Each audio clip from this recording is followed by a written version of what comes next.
Okay, seeing that it's 7 o'clock, at this time, I'd like to call to order the Tewksbury Finance Committee public hearing for April 22nd, 2024. And at this point in time, I'd ask everybody that's able to stand for the Pledge of Allegiance. I pledge allegiance to the flag of the United States of America, to the republic for which it stands, one nation, under God, indivisible, with liberty and justice for all. Okay, thank you. All right, thanks for coming, everyone. This public hearing is the meeting that we have for anyone from the general public to ask any questions they might have regarding the warrant articles for the annual town meeting and the special town meeting that will be held on May 6th and May 8th. The Finance Committee has already reviewed the warrant articles with the town manager and department heads over the last few months. The committee may or may not have any questions for the town manager at this time. Tonight is mostly for anyone from the Tewksbury community to ask any questions they may have regarding any of the warrant articles. So how this will work is we'll address each warrant article one at a time. Any residents that would like to speak about the article we are reviewing will come up to the microphone and state their name and address for the record. After the resident questions are answered, I will open it up to the committee for questions. After discussion is completed, the Finance Committee will vote on our recommendation as to how to proceed with each article. I will now look for a motion to waive the reading of the warrant articles. So moved. Second. I have a motion and a second. All in favor? Aye. Any opposed? Chair votes aye. Unanimous. Okay.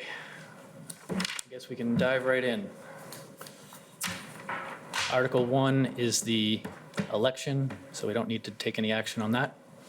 Correct. Article 2 is the, well, anyway. Article 2. Article 2 is the annual article for the approval or fixing of the salaries for the following elected town officials: Board of Health, Moderator, Planning Board, School Committee, and Select Board. Thank you. Any questions on Article 2 from the public? Seeing none, any questions from the Finance Committee? Do we have any motions on a recommendation? Motion and a second. All in favor? Aye. Any opposed? Chair votes aye. We're unanimous. Article 3, 3-37, I guess.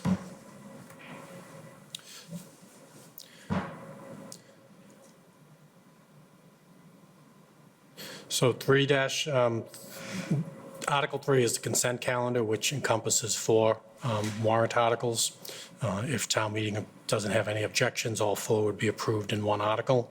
The first is the acceptance of the annual town report, which is on the town's website for our residents to review. Okay, any questions on Article 3-37? Seeing none, any from the committee? Any motions on recommendation? Motion to adopt Article 3, Mr. Chairman. Article 3, 37, 38, 39, 40. Second. Okay, sorry. Question about 340, I forgot to say. You want to just do them one at a time then? All right, so amend your motion to just 3-37. 37. Motion a second, all in favor? Aye. Any opposed? Chair votes aye. Unanimous. Motion to adopt Article 3, 38. Motion and a second. All in favor? Aye. Any opposed? Chair votes aye. Motion to adopt Article 3, 39. If you could turn your mic on, Dave. I'll motion to adopt Article 339. Second. Motion and a second. All in favor? Aye. Any opposed? Chair votes aye. Unanimous.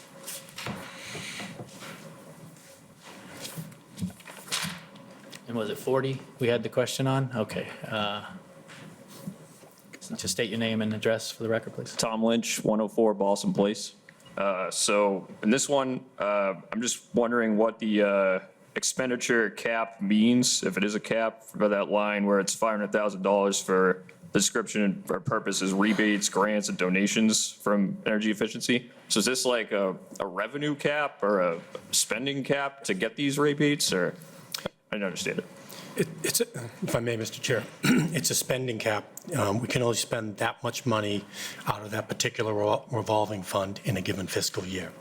So no matter what the expenditures are, if the expenditures exceed this cap, we can still only spend that much money. Okay.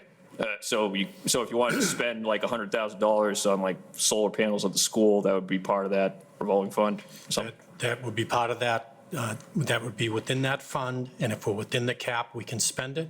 If we're over the cap, we need to get further approval to go over the Okay. cap. All right, thank you. Thank you. Any other questions on 3-40, revolving funds?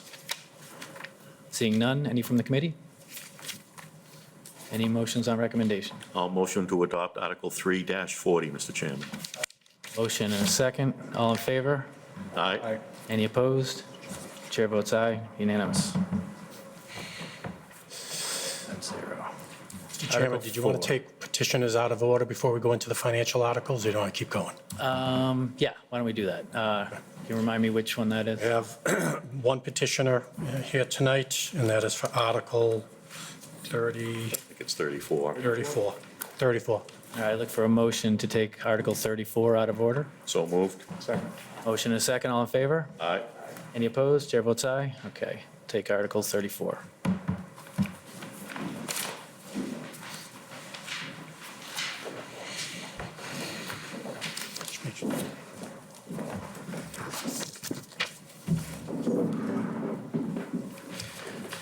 Welcome. Could you state your name and address for the record, please? Sure. Kyle Parker, 434 North Billerica Road. Thank you. So public speaking is not my strong suit. Welcome to the club. So I just have like a quick short written statement, if that's all right. So the purpose of this article is to ensure timely removal of snow and ice from sidewalks by abutting property owners. Clearing sidewalks in the winter should not be optional as it is today in Tewksbury. This is a necessity for the town to improve public health by promoting walkability, to improve sustainability, and to reduce traffic congestion, which is a major concern of many residents. More importantly, children need safe ways to walk to school. Residents who can't drive, can't afford to drive, or choose not to drive need safe ways to walk to the grocery store, the pharmacy, their job, and many other destinations around town. Right now, we rely on the DPW to clear sidewalks, and they do a good job, but their focus is on the areas around schools and business districts. They don't have the resources to clear every sidewalk in town. This bylaw would bridge the gap between the neighborhoods where most residents live and the destinations they need to get to. Residents would be able to safely travel from their homes out to these main sidewalks that the DPW already clears. This bylaw is essential for community well-being and access to destinations, and it would benefit the Tewksbury community as a whole. So that's all I have. Thank you. Thanks. Do we have any questions from residents on Article 34? Seeing none, I'd open it up for the committee. Dave? Yeah, Mr. Oh, Chairman, thank you. I appreciate the intent of what's being stated here. It's a little draconian, Okay. and my feeling is that, there is a lot of people in this town who are aging, and it's difficult to clear within a 24-hour period. Sometimes we get some very difficult storms, and as the plows are coming by, they're pushing all of this ice and debris up on sidewalks, which normal people shoveling aren't going to be able to get unless you have real heavy equipment. Not everybody has that kind of equipment. So what would you say to those residents who really can't do that? Sure. Someone who's older, they may have health issues, they can't shovel like that. Are you expecting them to pay $10 in perpetuity throughout the entire winter? And what's the enforcement mechanism? Do you expect the police to go around the town picking out sidewalks and ticketing people? Are you going to have neighbors calling on neighbors? Sure. So I guess your first question first. There's a couple different options, I guess, that could be considered for anyone who is unable, if they're elderly or disabled, they can't clear the sidewalk on their own. One thing that I've seen some other cities and towns do is they have a student shoveling program. where students from high school or, what high school age, whatever age is appropriate, will shovel, for a reasonable rate. Of course, that's, still an additional cost. I don't know if it would be possible to do something with community service hours. That's not, I would have to look into that. And, obviously, I would encourage residents, neighbors to help out neighbors in the case that they wouldn't be able to shovel. The last option, obviously, is to have some sort of waiver system for people that aren't able to shovel. That's not defined in the bylaw, but it is something that could be considered if that is, a real big issue for a lot of people. I'm obviously sympathetic to if, someone can't shovel or can't clear their walkway, but at the end of the day, the sidewalks, they do need to be cleared. And the DPW does clear a lot of them, but they don't clear all of them. So it needs to be done, one way or the other. And remind me, what was your second question? What's the enforcement mechanism? Do you expect the police Sure. to go around and start ticketing houses? Sure. And what if someone went away on vacation? Right. They're in Florida for a week. Right. And it snows twice, Yep. even once. Yep. So, enforcement obviously it's not going to be perfect.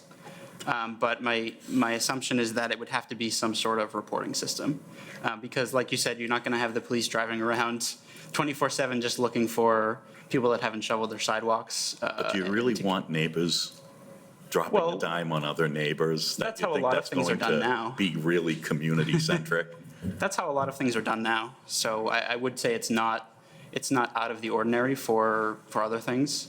If somebody was parked on a sidewalk, the police might drive by and see that, but for the most part, it's going to be somebody reporting it and say, hey, there's a car parked on the sidewalk where they shouldn't be, come ticket them or whatever. Now, you just mentioned some options that could be done. Mm-hmm. Why couldn't those options be done without a penalty? I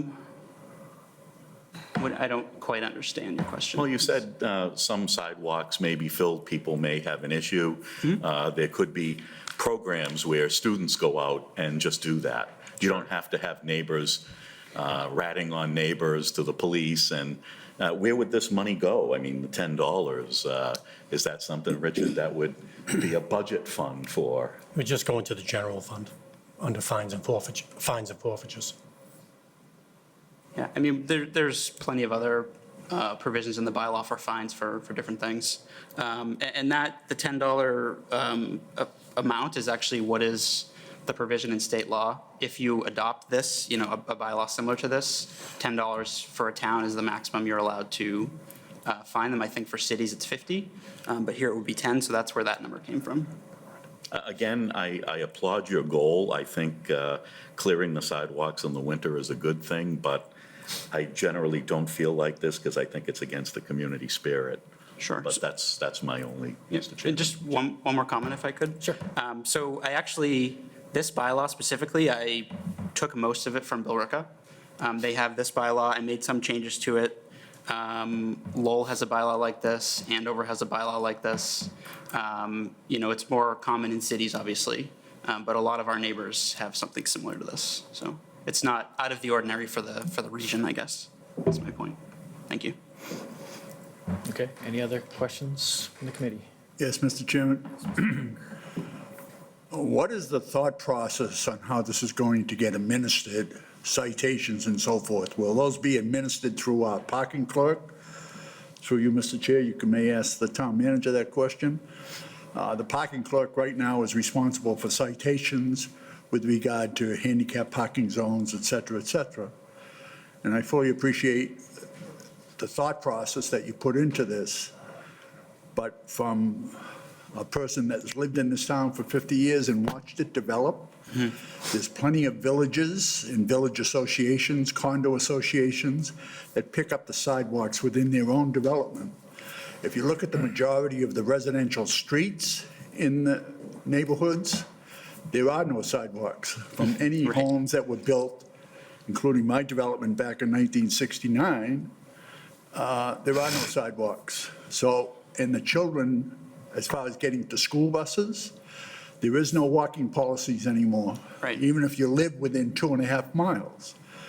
So I think we're a little premature on this. I can see it in a big city like Lowell, Lawrence, et cetera, but not Tewksbury. Tewksbury's a residential town, 31,000 people. And most of the sidewalks, if this had a stipulation in it with regard to what streets, like Foster Road, Chandler, those walking sidewalks along those particular Shawshene Street, which was recently done. Right. I could see, I think this article needs some work with some teeth in it and also some cost value as to what the town will spend in enforcement, police calls, parking clerk, because it doesn't go to the lower courthouse, it will be settled here within town. There would have to be a hearing if you want to appeal it, et cetera. So there will be some time involved with town people. So therefore, again, I think it needs to go back to the drawing board and have a little bit more teeth to it. And I appreciate the value of the effort that you put into it, but I intend to vote no on this article. Okay. I appreciate the comments. I think I don't know if I caught every question, but to address the reason that it doesn't list specific streets is because, like you said, a lot of streets don't have sidewalks, but the town is obviously adding more sidewalks, every year. So I didn't want to list specific streets and then have to amend it in the future. Go back to town meeting to amend it because there's some new street that now has sidewalks where they didn't before. So that's the reason for not including the list of streets. Thank you for your answer. Thanks. Okay, and Mr. Town Manager, any vision on how this might be enforced? I mean, it wouldn't go through the parking clerk. That's very specific on what the parking clerk deals with. It would most likely be one of the non-criminal disposition type of enforcement. Excuse me, Richard, could you speak up? I'm having a hard time hearing It you. wouldn't go through the parking clerk. It would go through our non-criminal disposition process, which is a ticketing process that we have for various departments that they would utilize. It would either be the DPW or the police that would have to enforce it, or most likely that it would come through the administration more so than public safety. But we'd have to work that out. And collecting it would, again, have to be worked out. We'd have to come up with a process.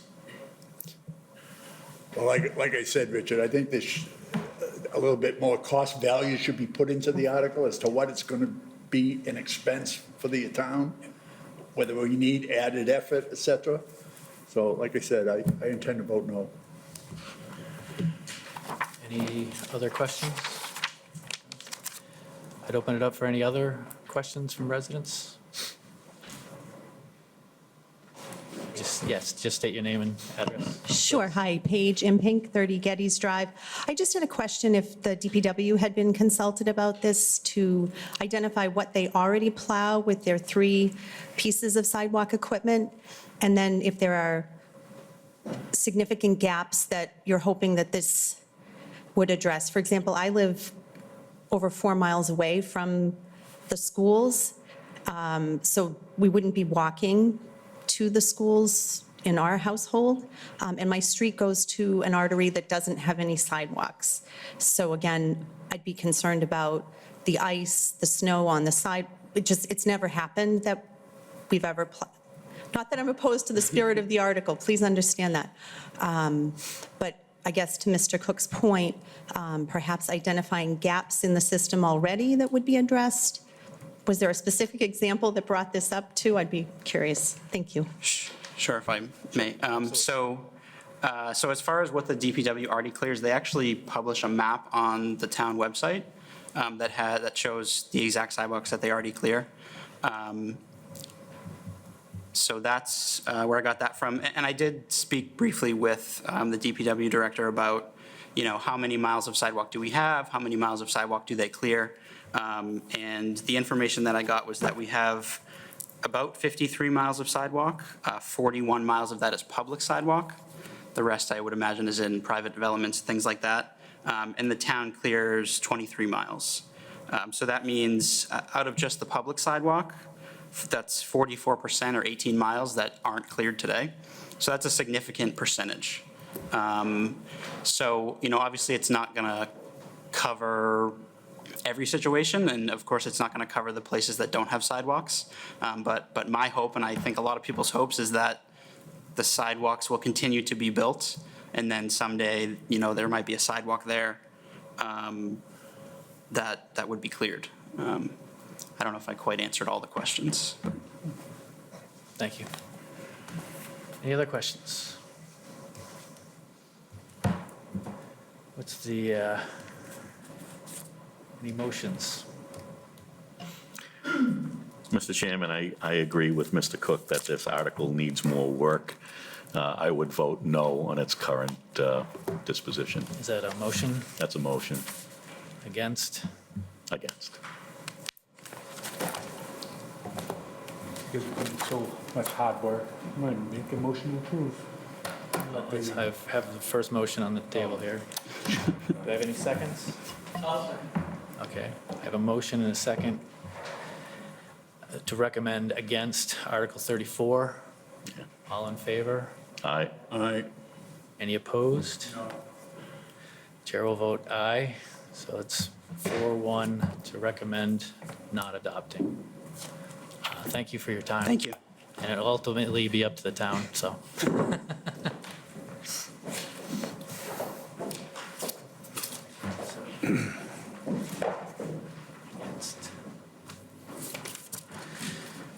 Okay, back to Article 4.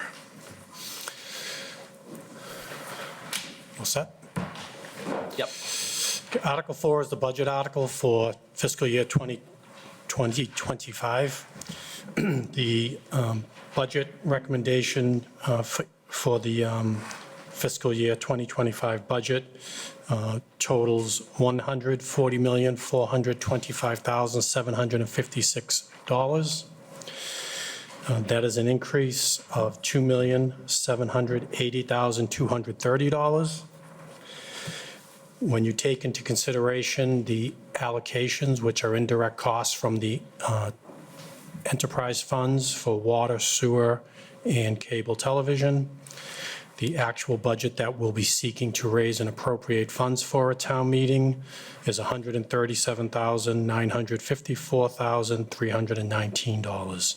That's an increase of $2,638,531 over fiscal year 2024. The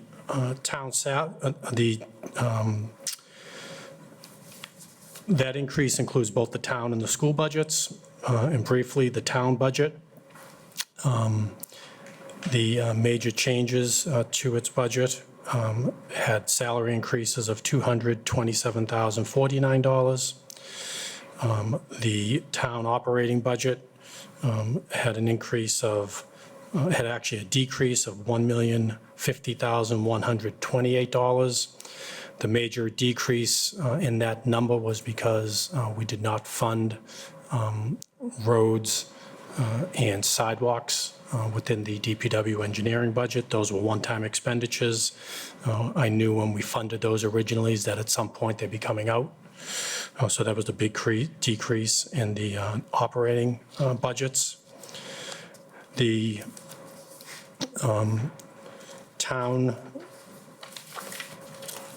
the school budget had an increase of $2,377,804. Their salaries increased $1,532,409 for longevity step increases and projected contractual obligations. The budget, the school operating budget decreased $186,961.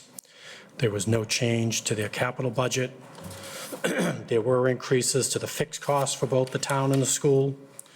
The town had an increase in its unclassified budgets for fixed costs totaling $1,100,456.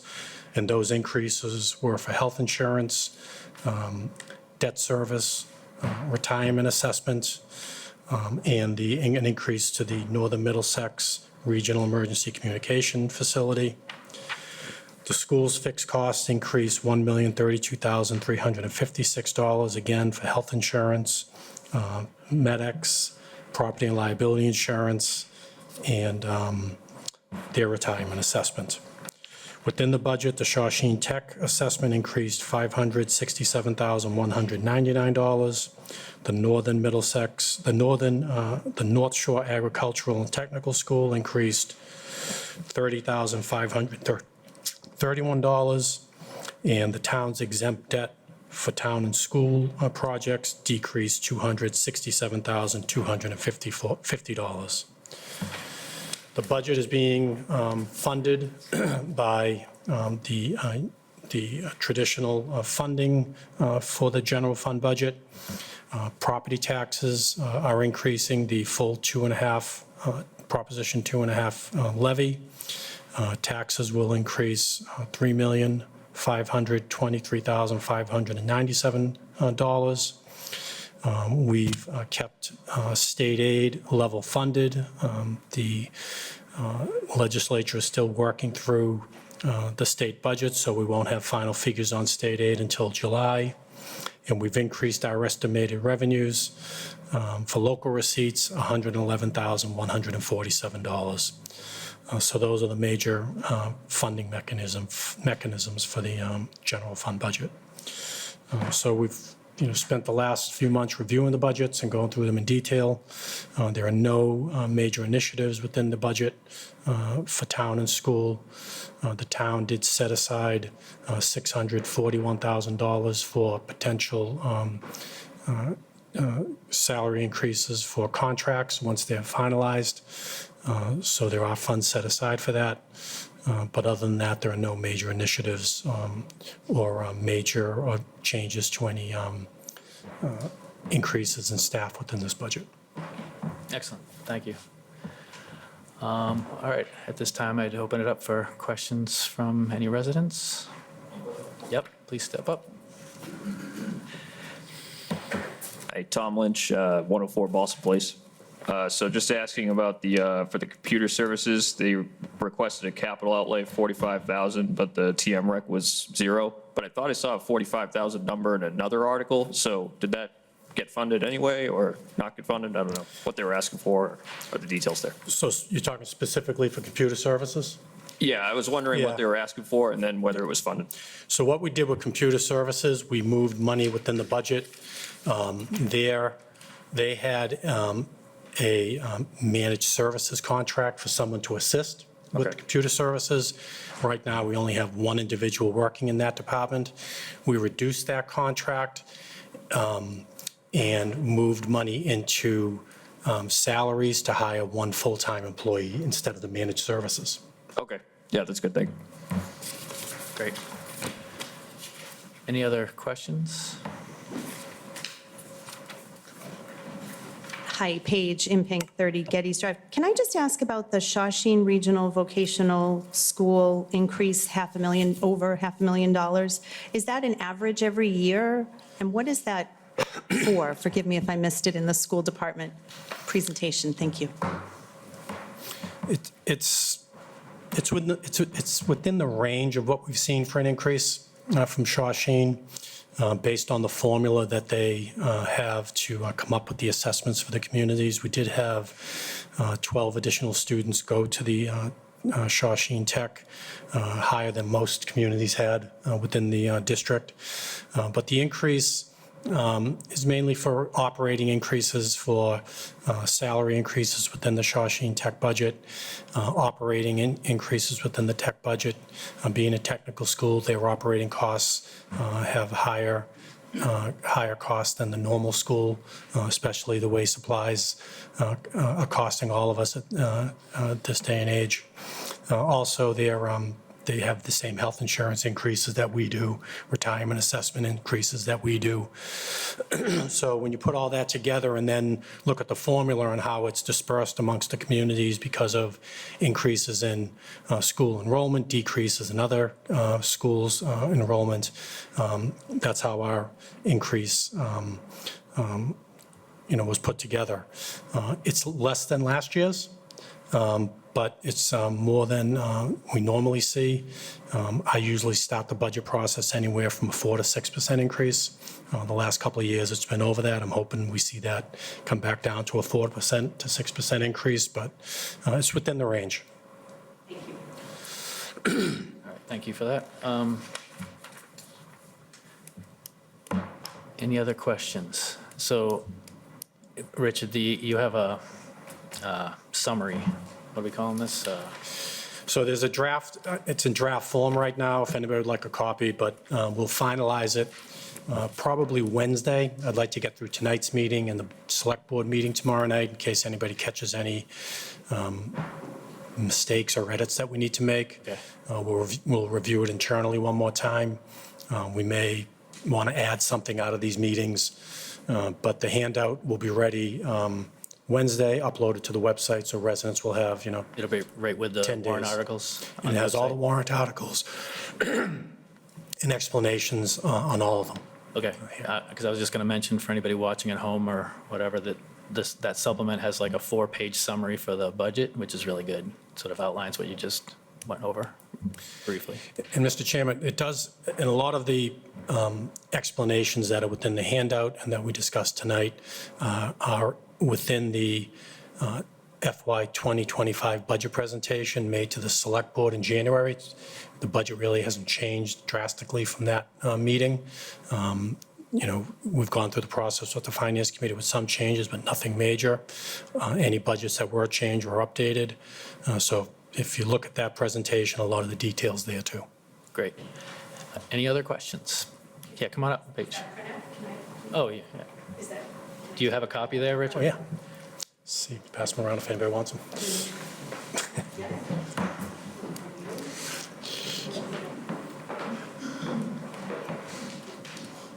All right, I'll open it up to the committee. Any questions on Article 4? It's a lot a lot in there that we've gone over for the last few months.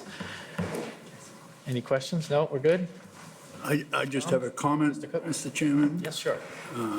This document here, Supplement. 25 pages. I'm going to reserve my vote this evening on the bottom line of the budget, because I think that's how you're going to vote it, rather than individual items. Thanks. By going through this document in the last 2 days, it's raised a bunch of questions. And I know the Finance Committee has had meetings discussing and reviewing the budget, but this document has raised a few more questions of mine. I may debate, just to let you know, and the town manager, I may debate a couple of things within the budget on the town meeting floor as a resident and not as a Finance Committee member. So with that said, and that in the back of my mind, with questions, et cetera, I'm going to reserve and not vote this evening on the budget, just to let the committee know, because there's a lot of information here that it needs explaining, at least from my point of view. Okay, I don't think there's anything in there that we haven't gone No, over. I'm not saying that. I'm just saying there's a little bit more detail than what I heard in meetings.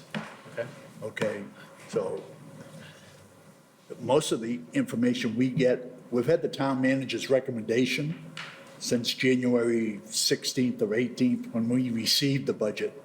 And there have been a number of adjustments and revisions. And we just heard this evening that there was maybe more some revisions coming. So, like I said, I'd like to get the full picture from the financial point of view. That's what my job is here on the Finance Committee. Before I make a recommendation, which is our job also, to make a recommendation to town meeting, I would like to have an opportunity at least to review a little bit more. Town meeting is May 6th, yes. so we have a few more weeks, and I have opportunity to ask some more questions of the town manager. I know I've missed two meetings on the budget, but with regard that there's, because of the situation on the economics of not only at the state level with their budget and what our town revenue is, I have some reservation on a couple of things.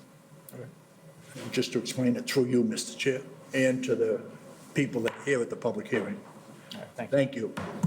Any other questions? I just want to make sure I point out one thing. The budget that's in the warrant is not going to change. There are no other changes coming to that budget. Just for I haven't received the warrant yet in the mail. Really? I'm on the tail end of it, the mailing list, so I know my other members here received it, but I I think I haven't sent it to received the the board, right? mailed-in warrant yet. Yeah. You should get it via town manager as well, electronically. There should be one here on the table, too, for the residents out here. Yep, they're upstairs. I forgot to bring them down. Okay. Do you have them? Yeah, if, we'll have some, 1 second. I forgot to bring them downstairs. But Any they other- were mailed out. I know people have received them. I think I sent the committee a copy also. Yep. Yep, we have them. These three versions. Any other questions? All right, look for a motion on recommendation. I'll motion to adopt Article 4, Mr. Chairman. We have a motion and a second. All in favor? Aye. Any opposed? I'm not voting One for not the voting. reasons I give. Yep. Chair votes aye. So that is Thank you, Denise. 4-0, one not voting.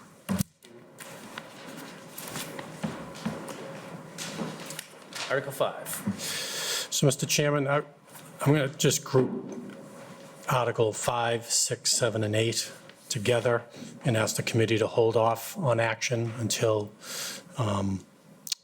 they're all collective bargaining agreements, until they're all finalized and approved by the Board of Selectmen. Okay. Did I see, in the supplement, I thought I saw a number on 6. Was that, did I misread it? I saw, There might have been, but I still need the Board of Selectmen to vote on it before you take action. is anybody here to ask any questions on any of those articles, 5 through, what'd you say, 8? Yep, yes. 5 through 8? Seeing none, anybody on the committee have any questions on those? Okay. On to Article 9. Oh, do we need to take We any? need to table it Table to it? time certain. Okay, you want to make that motion? So, Mr. Eisenberg? Mr. Chairman, for Article 5, 6, 7, and 8, I motion to table to time certain the Finance Committee pre-meeting on May 6th at 7 PM. We got a motion and a second. All in favor? Aye. Any opposed? Chair votes aye. We will table that till said meeting. Article 9. Article 9 is to raise and appropriate $7,152,397 to operate the Sewer Enterprise Fund. The Sewer Enterprise Fund total appropriations have increased $42,753. Salaries decreased $36,451. Expenses decreased $428. Our projected Lowell sewer assessment is projected to increase $92,390.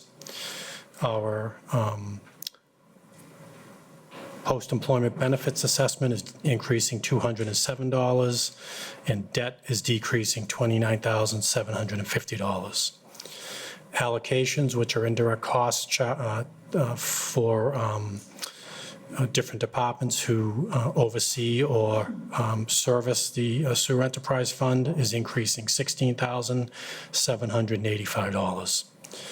The funds to pay for the Sewer Enterprise Fund are coming through sewer user fees, mainly through sewer user fees, which are projected to go up approximately 3%.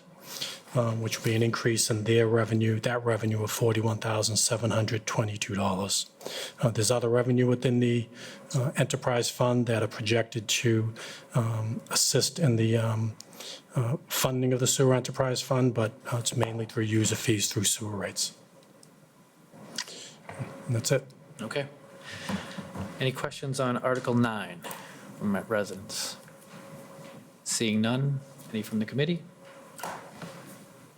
I look for a motion. I'll motion to adopt Article 9, Mr. Chairman. Second. Motion and a second, all in favor? Aye. Any opposed? I vote no. Chair votes aye, 4-1. Article 10. Article 10 is asking the residents to raise and appropriate $8,744,543 for the Water Enterprise Fund. The Water Enterprise Fund funds both the water distribution budget as well as the water treatment plant budget, or what we call the water filtration budget. Salaries for the Water Enterprise Fund are decreasing $10,192. Expenses are increasing $68,445.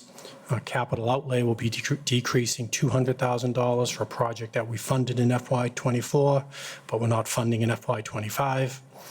Other post-employment benefits are increasing $1,551, and debt is projected to increase $579,200. And the debt is to borrow funds for two projects that we'll talk about later. One is for the continuation of upgrades to the water distribution system. The plan is to do 3 miles of pipe, and also a project to upgrade water meters and water meter components.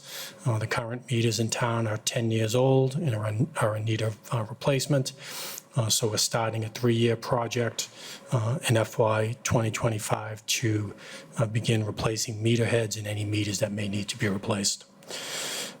Indirect costs for water are increasing $23,059. Again, these are indirect costs for the time that the town manager's office, accounting, computer services, treasurer collector, other departments spend assisting the water enterprise funds, as well as their costs within the water enterprise funds for health insurance, retirement, Medicare tax, and property and liability insurance. Again, this is similar to the sewer enterprise allocations. The total appropriation for the Water Enterprise Fund will increase $562,063, as I mentioned, and funding will come mainly from water rates, increasing $792,413 in our projected revenue increase. We expect that the average bill will go up $60.95 per year for most users in the community. That's someone that uses 55,000 gallons a year. The state uses a projection of 90,000 gallons a year for a household. Based on that, we're going to see an increase of $117 per year. There are 9,956 residential users in the community. What was the percent increase? It's about 11.5. What about the water rate percent? 11.5. It's 11.5? Yeah. Okay.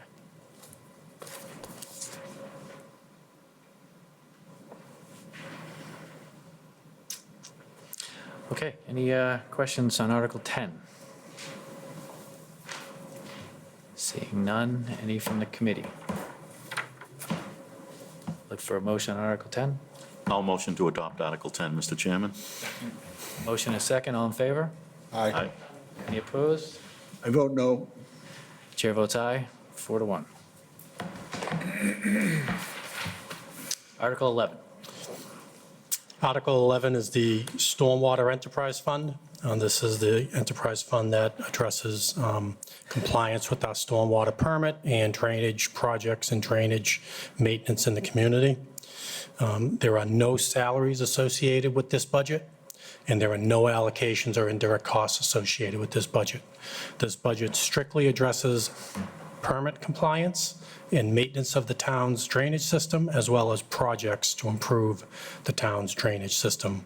Within the enterprise article, we're seeking to get approval to raise and appropriate $722,225, an increase of $111,025 in expenses.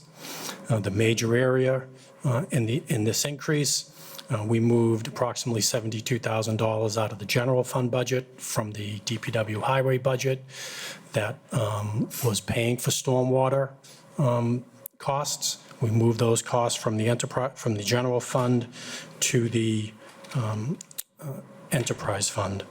That was out of leases and contracts and repair within the highway budget. The revenue that's going to support this enterprise fund comes from stormwater fees.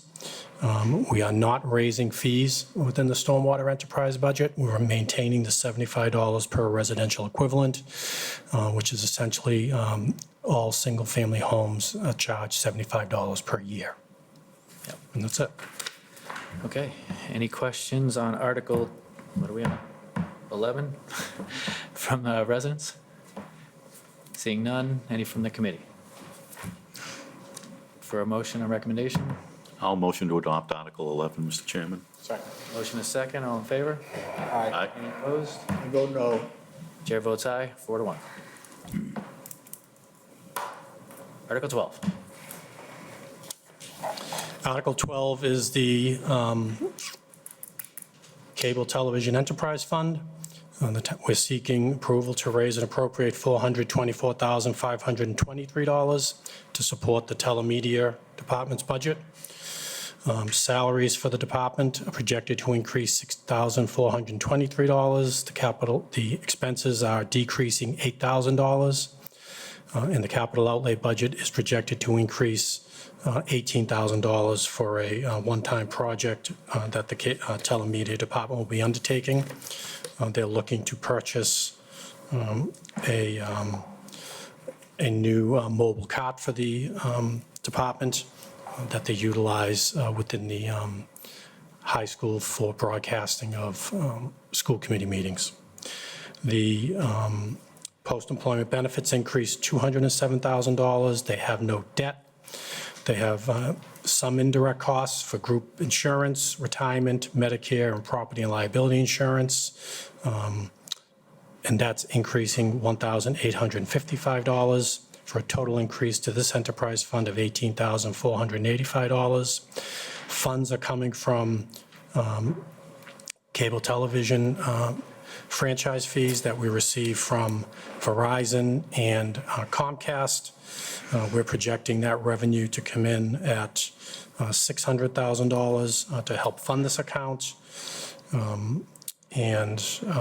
Just for informational, we receive $252,334 from Verizon on the annual, the last fiscal year, and we received $311,996 from Comcast. The fees are generated by charging that we get 3.5% of the gross revenue that each of those companies receive for cable television. And that is the cable budget. Okay, anyone have any questions on Article 12? Seeing none, any questions from the committee? For a motion on recommendation? I'll motion to adopt Article 12. Second. Motion is second, all in favor? Aye. Any opposed? I vote no. Sensing a theme here, Tom. Chair will vote aye, 4-1. Article 13. Article 13 is seeking to transfer $1,354,223 from the town stabilization fund to purchase following one-time pieces of equipment and capital projects for town departments. I just want to mention that the stabilization fund currently has a balance of $18,735,966. When you take into consideration what we're proposing in Article 13 and 14 for the town and school projects, it'll be reduced to $11,813,743. All of the funds that we're going to talk about tonight are within the handout for town meeting. The first item is the purchase of a Ford 350, F-350 that is shared between the highway, water, and sewer divisions. Each of those divisions are going to participate in the cost of paying for this vehicle. It's to replace a 2014 model Ford F-350. And which is in need of not only replacement, but it's just past its useful life. It's used not only for highway and forestry, but it's also used for water and sewer when there are water main breaks and various inspections and hauling material for all the different divisions. The next is the the purchase of and for the general fund, we're looking to seek $50,000 for the town's portion of that, or the general fund's portion of that vehicle. We're also looking to purchase an F-550 dump with plow package for the highway division. This is $130,000 solely paid for by the general fund. This will replace a 2017 model F-350, which is used as a frontline vehicle for highway and forestry for most of their work, including asphalt patching, drainage, and brush cleanup, in addition to snow plowing. The vehicle had extensive repairs to it and substantial replacement. The current truck we're replacing has nearly 200,000 miles on it. We're also looking to purchase for the highway department a F-350 solely for the highway department. That's $100,000. Funds will be used to replace a 2008 model F-350, which is currently used as a frontline vehicle for highway and forestry, and has the equivalent of 250,000 miles. Sidewalk construction, we're seeking $250,000 for sidewalk construction. Funds will be used for Phase 1 of a new sidewalk on Whipple Road, which will be from Pleasant Street to Ferncroft. The project was identified in the town's pedestrian mobility master plan, which was created in 2018. The fire department is seeking $450,000 to replace one of its high mileage ambulances that is reaching the end of its service life. This is something we do on an every other year basis. Fire department's also looking for vehicle extraction tools, $35,000, to allow them to purchase the latest hydraulic tool, a Hurst spreader and Hurst cutter. That will be utilized by the department.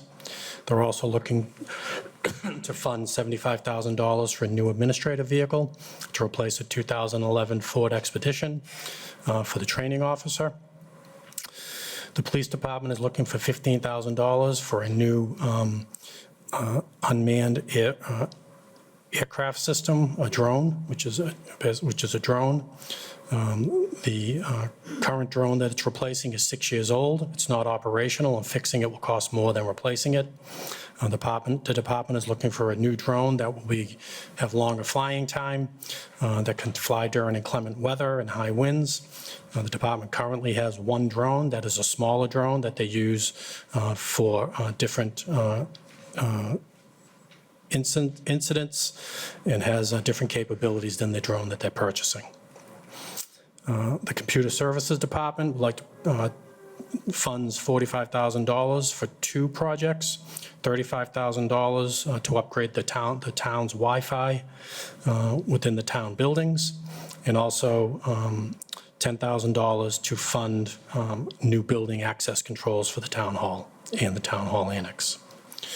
Facilities and Grounds is looking for to fund $113,923 in new projects. The first is new windows, $100,000 at the rec center. The current windows and doors, it's actually windows and doors. They're not energy efficient and don't provide proper security. They're also seeking $7,585 for an HVAC, for a server in the HVAC room at the police department. The current system is not functioning properly and doesn't provide enough coolant in the room, which is causing problems at times with the server. They're also looking for $6,338 for a security camera in the tactical room at the police department. For security purposes, that room has a high value of equipment, and a security camera is needed to monitor the room. Facilities and Grounds, excuse me, I got to go back to one thing. The $100,000 I mentioned earlier wasn't for recreation. That was for new windows at the police department. Sorry about that. Then the last item, recreation building upgrades, $69,000 is for the window and doors at the recreation department. Those are have been problematic for the last few years, both from an energy efficient standpoint and from a security standpoint. We're planning upgrades to the building, especially with the new programs being offered by the YMCA. We want to put new windows and doors in the building. It's not only used for programming and activities, but it's also used for voting. And then going back to the windows for the police department, they haven't been replaced since the building was originally built, and they're inefficient, causing heat loss during the winter months. And that's it for the town. All right, thank you. Any questions from residents on Article 13? Please step up.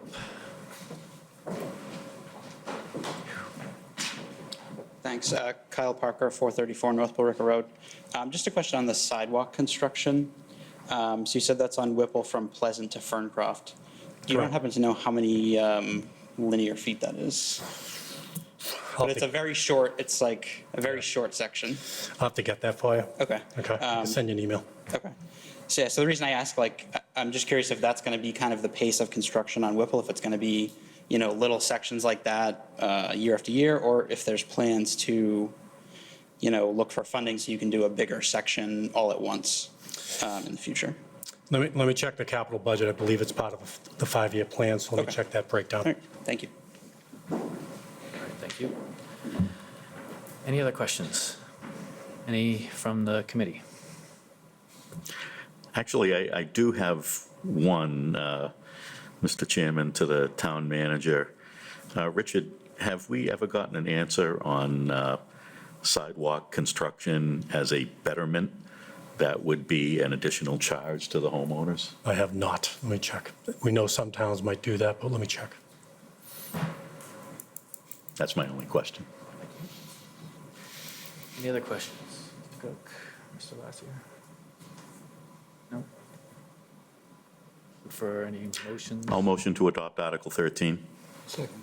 Motion and a second for adoption. All in favor? Aye. Any opposed? I vote no. Chair votes aye, 4-1.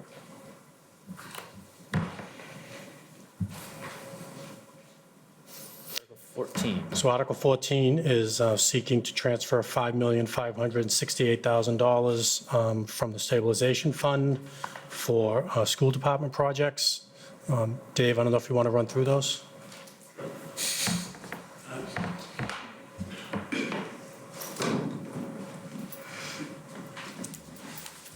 Got Dave Libby, School Business Manager. We have three main projects in mind that we're trying to fund with this article. The first being an HVAC upgrade for the classroom areas of the Wynn School. We went down this road with our ESSER grant funds. We wrote into the ESSER 2 grant, the design work, to redo the HVAC in those areas of the Ryan and the Wynn schools. We wrote into the ESSER 3 grant, which expires in September of 2024, to do the actual construction. That grant was written 4 years ago. Since then, construction costs on HVAC have risen dramatically. And so we're requesting funds to complete the Wynn portion of the HVAC project this summer. The benefits that we'll see with this project, we'll be able to have, we're seeing an increase in students' needs, staff needs of air-conditioned spaces in our schools. We've been piecemealing window units where we need them. This would provide a climate control throughout all the classroom wings for that school. The equipment in the building has exceeded its anticipated life expectancy. The new equipment will be fossil fuel independent, all electric, will lessen the carbon footprint of the building. improve controls and sequences for energy savings over the long term, less noise transmission into the space. Each classroom will be equipped with occupancy sensors to provide additional energy efficiency. Also, CO2 sensors in each classroom, which adjust the outside air intake based on the readings of the CO2 sensors, and so they adjust. It makes the whole system operate more efficiently as well.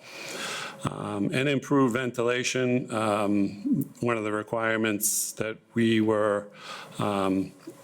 learned about during the COVID crisis was the need for MERV 13 filters in our buildings, and we weren't able to accommodate that thickness of filter. These new systems will. The wind project alone will qualify for $700,000 in Mass Save rebates. We don't know the exact figure on rebates yet for the Ryan project, but based on the size of the wind project, we know that at least in Mass Save, we'd qualify for $700,000 in rebates that would go back to the general fund when those get received at the conclusion of the project. So the second major project we'd like to consider is the Heathbrook classroom area that was affected by the flooding we had before the school started, school year started in the fall. Those classrooms had some work done through an insurance claim, and at the conclusion of the floor abatement, we found the heating system pipes were rusting underneath the floor, had burst twice before the new floor could be installed. Our insurance contractor was hesitant to install a new floor over pipes that were obviously in need of replacement. So that's what had us go down this road of abandoning that whole heating system and looking at installing a whole new HVAC system for that wing of the school. And once we got into that realm, we looked at these greenhouse walls that we had in those rooms that are very energy inefficient. They had plexiglass windows, aluminum structures that could be then also, we put those into the bid to be replaced as well. And a ceiling system in that area that's outdated, can't be replaced every time we have to do work on in the ceiling areas of that school. The ceiling, the way it's just gridlocked together it's impossible to work on, and we can't find replacement parts for it. So we'd like to replace the ceiling area in that section of the building as well. So those are the two of the three projects. And then the Ryan HVAC, we have a spec drawn up for that we had done with our SR2 money. We're looking to go out for a second bid on that and look to do that project in the summer of 2026. Those are the three major projects that we're looking to do with the warrant article. Oh, and the truck. Our truck, we have a 2012 pickup truck and plow that is very rotted out, rusted out, hasn't been able to pass inspection recently, so is in need of replacement. All right, thank you. It's pretty much where we're at. Okay. Look for any questions from residents on Article 14. Seeing none, do we have any from the committee? I have a question. Go ahead. through you to Mr. Libby. First of all, thank you for everything you do. Secondly, is it fair to compare what the Heathbrook School structurally will get as a grade to what the Dewing has as a grade? You know, like on the report card you give me every year? Is that a fair comparison? Structurally or overall? Overall, I would say the Heathbrook School's in better condition overall than the Dewing School. Okay. After these things are done? Even now? Yeah, Okay. yeah. Dewing School has some issues with their whole heating system is those cast iron pipes underneath our hallways in the school. It's a moist atmosphere down there. They're rotting out from the outside, from the inside. We're getting failures all the time with those pipes. The heating system in that whole school is in pretty bad shape. Okay, thank you. And it extends a long way throughout the whole school, from the boiler room to the backs of where the classrooms are. Are those schools similar in capacity, student-wise? Basic classroom counts, there's 24 general classrooms in the Dewing and 23 general classrooms in Heathbrook. Okay, thank you. That's it. Do you have any questions? Yeah, I just have one question through you, Mr. Chair, is Article 14 does not mention the Wynn School. the Heathbrook School. But you mentioned it in your comments. Yeah, those are the 3 projects that we have in mind with the funding that's under HVAC, the $3 million HVAC. It's covered in the second item. Second. It's a general school building renovations and upgrades and HVAC installation. Yeah, I see that, but it doesn't say the Wynn School. No, we kept it general just because we didn't want to put a specific amount to the school because we weren't sure what the final prices would be. Then that leads to another question. What is the scope of work in the Ryan School and what is the scope of work in the Wynn School? In the Heathbrook School? The scope of work in the Heathbrook School, Yes. in the 5 classrooms, we're putting in a new separate HVAC system, replacing the 5 greenhouse walls, exterior walls, replacing the suspended ceiling, replacing there's a partition wall, 3 partition walls between the classroom areas that used to be a sliding wall that now at one point presented a safety hazard and has since been bolted in place, and it's now a fixed wall. We're going to take that out and replace it with just a typical stud and drywall wall going in there. The floorings being replaced as part of the insurance claim. The cabinetry work is being replaced as part of the insurance claim. Yeah, I was there for your hearing on that. And I understand and appreciate what you're commenting on. But being familiar with all of the schools that I have over the years, I'm more familiar with Heathbrook because I was on the PAC there back in so many years ago. Yep. And I'm familiar with the Dewing School, the Trahan School, et cetera. The Heathbrook School has had major upgrades to the heating system. The Dewing School has some serious problems with handicap accessibility on those Yep. ramps that go down. Absolutely. They exceed the handicap Yep.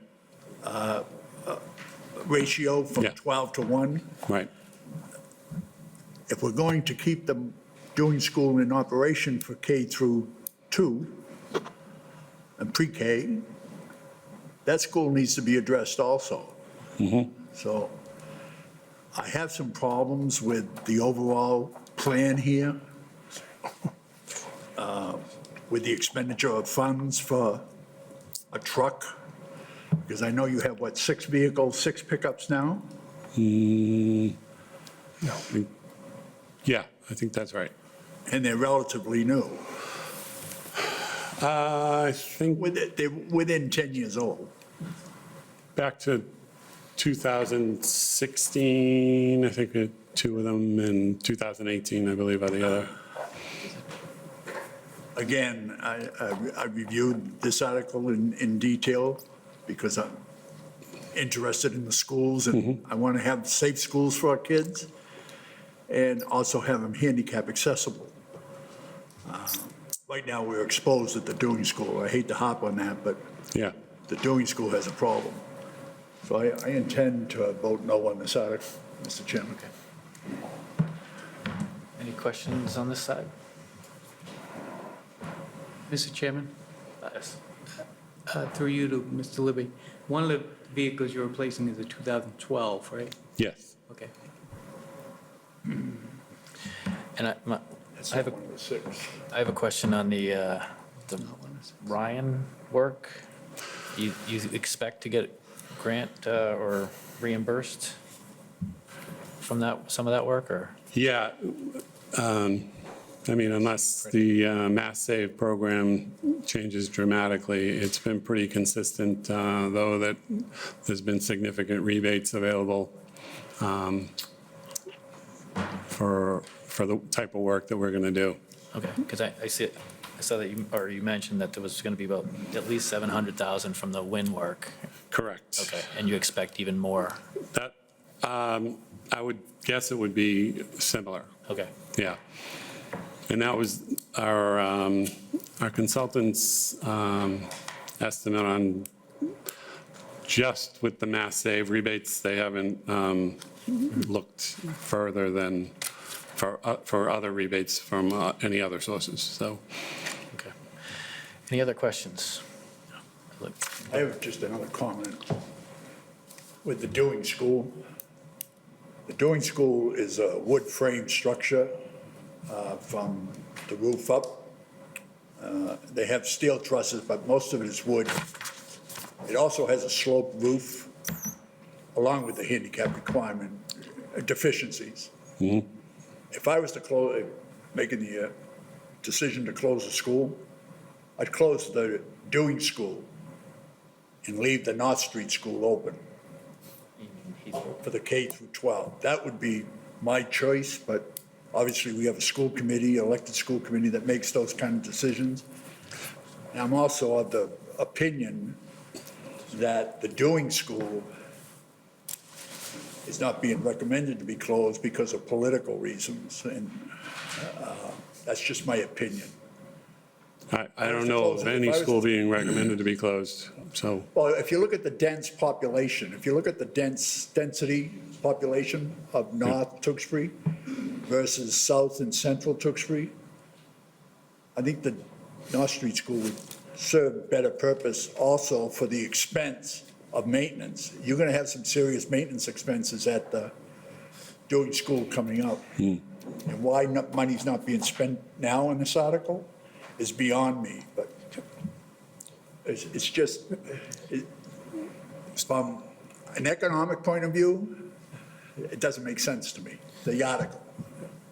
Mr. Chairman, if I could just jump in, when this article was being developed, and the business manager and I were reviewing how to approach it, one of the reasons why we kept the second item more general was because if bids come in favorably regarding the Ryan as well as the Heathbrook, any funds left over will start going to the Dewing Elementary School. And then the plan would be to come back in the fall or next May for further funding. We absolutely know that money needs to be spent on the Dewing. But these are the priorities we wanted to take on right now, based on the opportunity and the funding. And again, we try to keep these articles as general to use the money in other areas for the school department and not tie their hands. Okay. Not to debate the issue with you, Richard. Can if you want. It's a five-year plan, five-year capital plan, and the way I look at things is the way you look at it, five-year capital plan. If I look at the five-year capital plan of the Dewing School versus the North Street School, there's no comparison. The North Street School is closed. I know it's closed. It's going to be turned over to the town. I know. Okay, just want to make sure the That public too. knows that. It was used today in police training. Says a lot, doesn't it? Yeah, yeah. Okay. Any other questions on Article 14? Any motions? I'll motion to adopt Article 14. I'll second. A motion and a second, all in favor? Aye. Any opposed? No, Chair votes aye, 4-1. Article 15. Thanks, Dave. Thanks, Dave. Article 15 is seeking to transfer $525,000 from Sewer Enterprise Fund retained earnings for the following projects and equipment. Just want to mention that the balance in the Sewer Enterprise Fund retained earnings currently is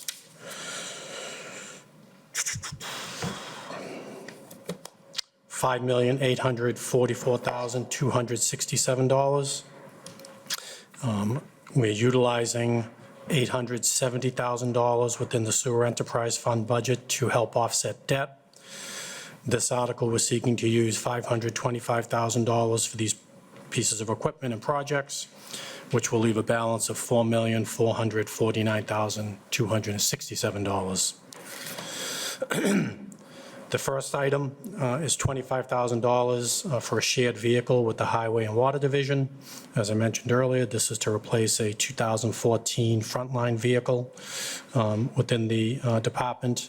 That'll be repurposed to be used as a spare vehicle. We're actually going to take a 2006 vehicle offline that has passed its useful life.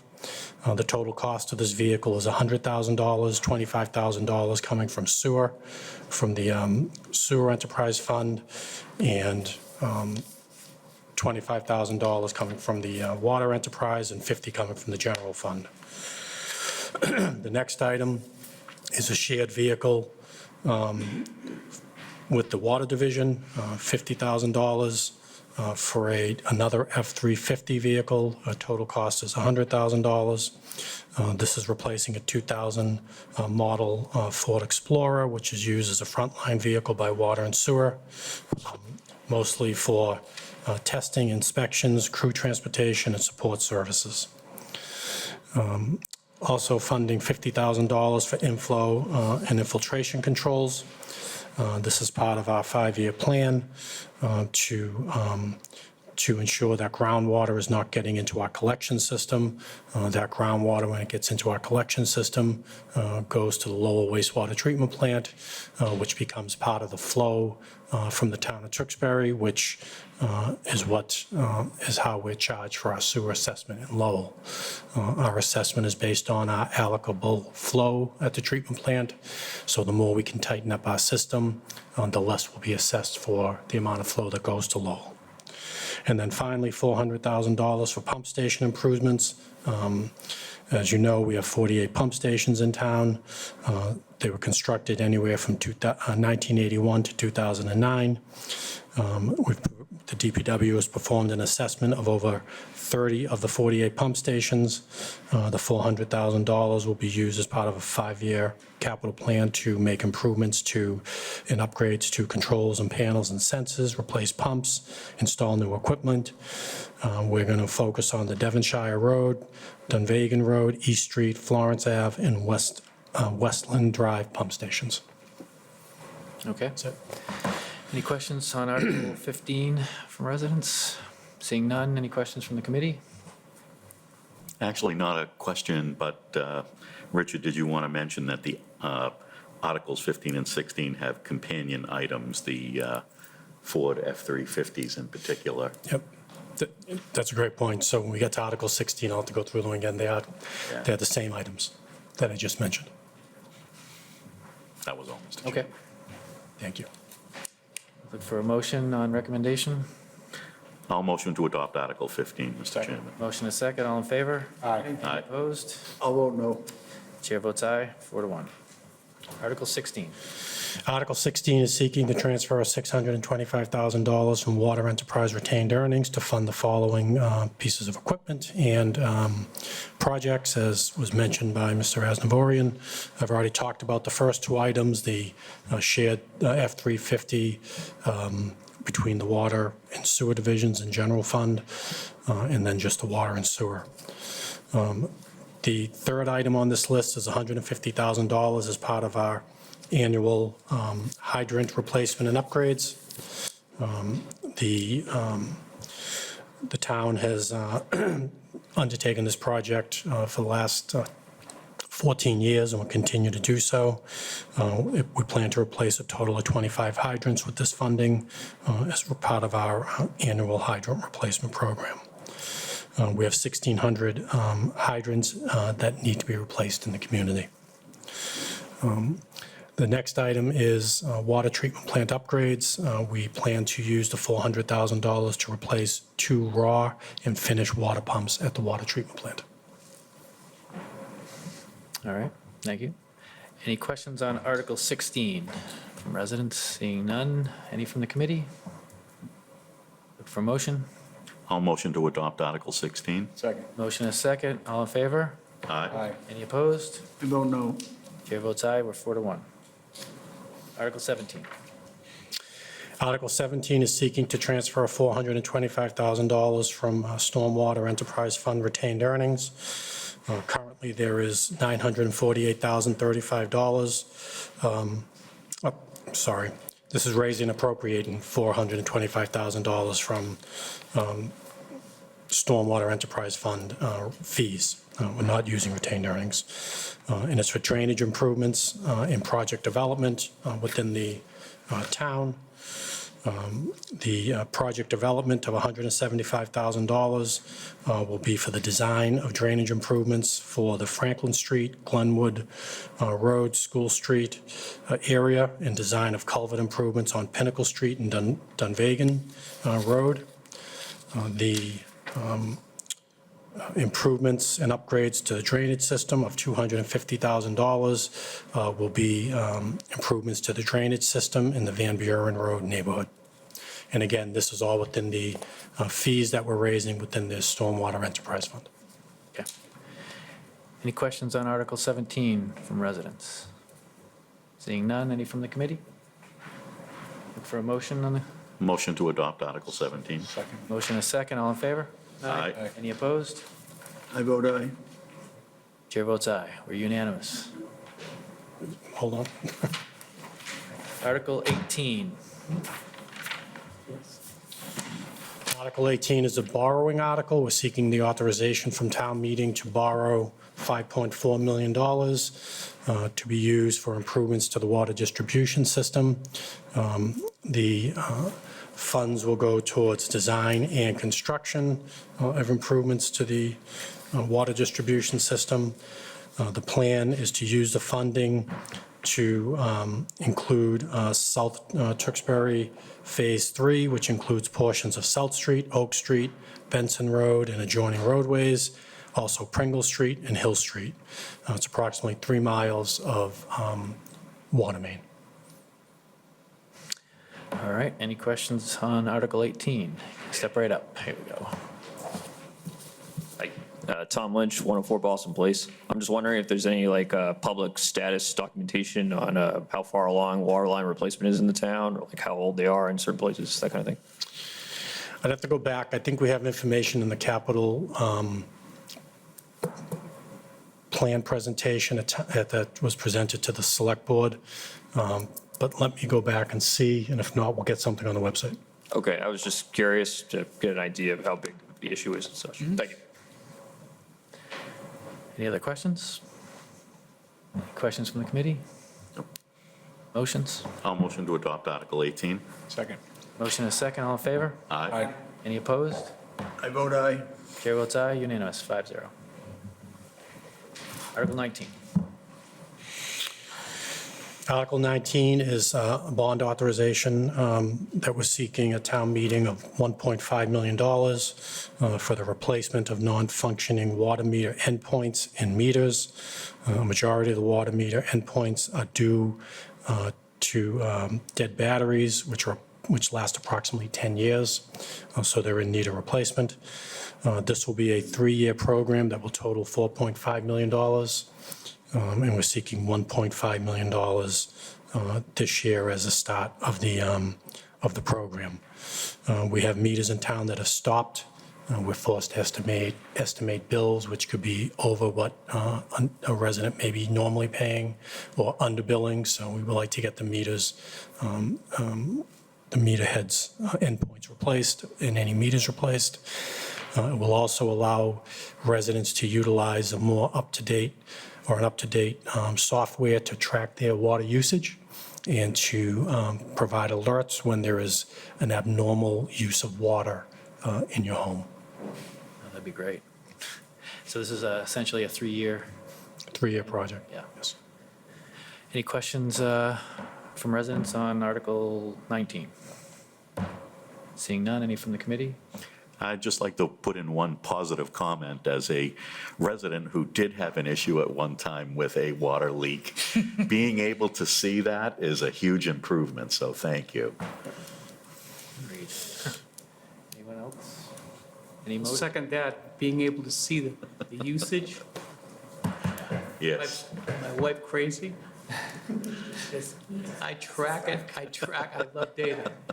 Oh my God, how many loads of laundry did we do yesterday? All right, With being able to see it. yeah, it will be.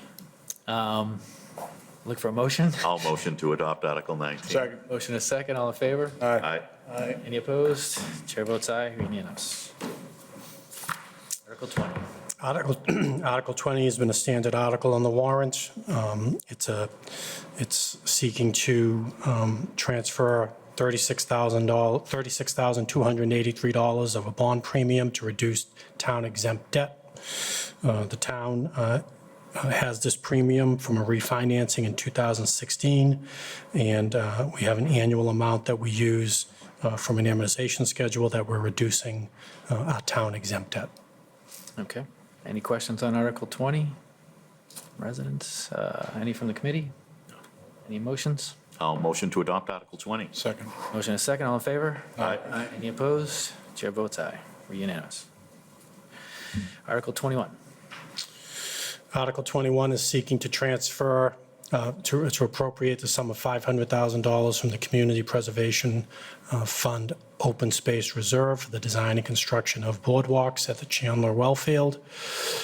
This project is something that is a priority of the Open Space and Recreation Commission, as well as the administration, to build a large boardwalk at the Chandler Wellfields that will complete the link of the trails at Chandler Wellfield. We recently replaced a boardwalk at Chandler Wellfield that was needed, and it came out, it was a great project that was done by a private contractor through a bid process that really enhanced the trails in that area. This project is for 2 wooden boardwalks within the Chandler Wellfields. This will cover the design of the projects. It's a 300-foot plus in length boardwalk. We're calling it 2 boardwalks because of the way they're being built. We're going to need to, later in this warrant, discuss an easement that we're going to need to get from the Harvard University, a cemetery that they own there, to allow us to cross it. But this will complete the loop trail network within the Chandler Wellfields that is already highly used by residents for hiking. We're looking to undertake this project as the next priority within open space and recreation. We have applied for a grant through the state's Trails, Open Space and Trails Program. We are seeking a grant of $200,000. We're not sure if we'll get it, but we've applied for it. If we do, the funds will, all the funds will not be spent, but we won't know that until after town meeting. Okay, thank you. Any questions on Article 21 from residents? Seeing none, any from the committee? Any motions? I'll motion to adopt Article 21. Second. Motion is second, all in favor? Aye. Any opposed? Chair votes aye, unanimous. Article 22.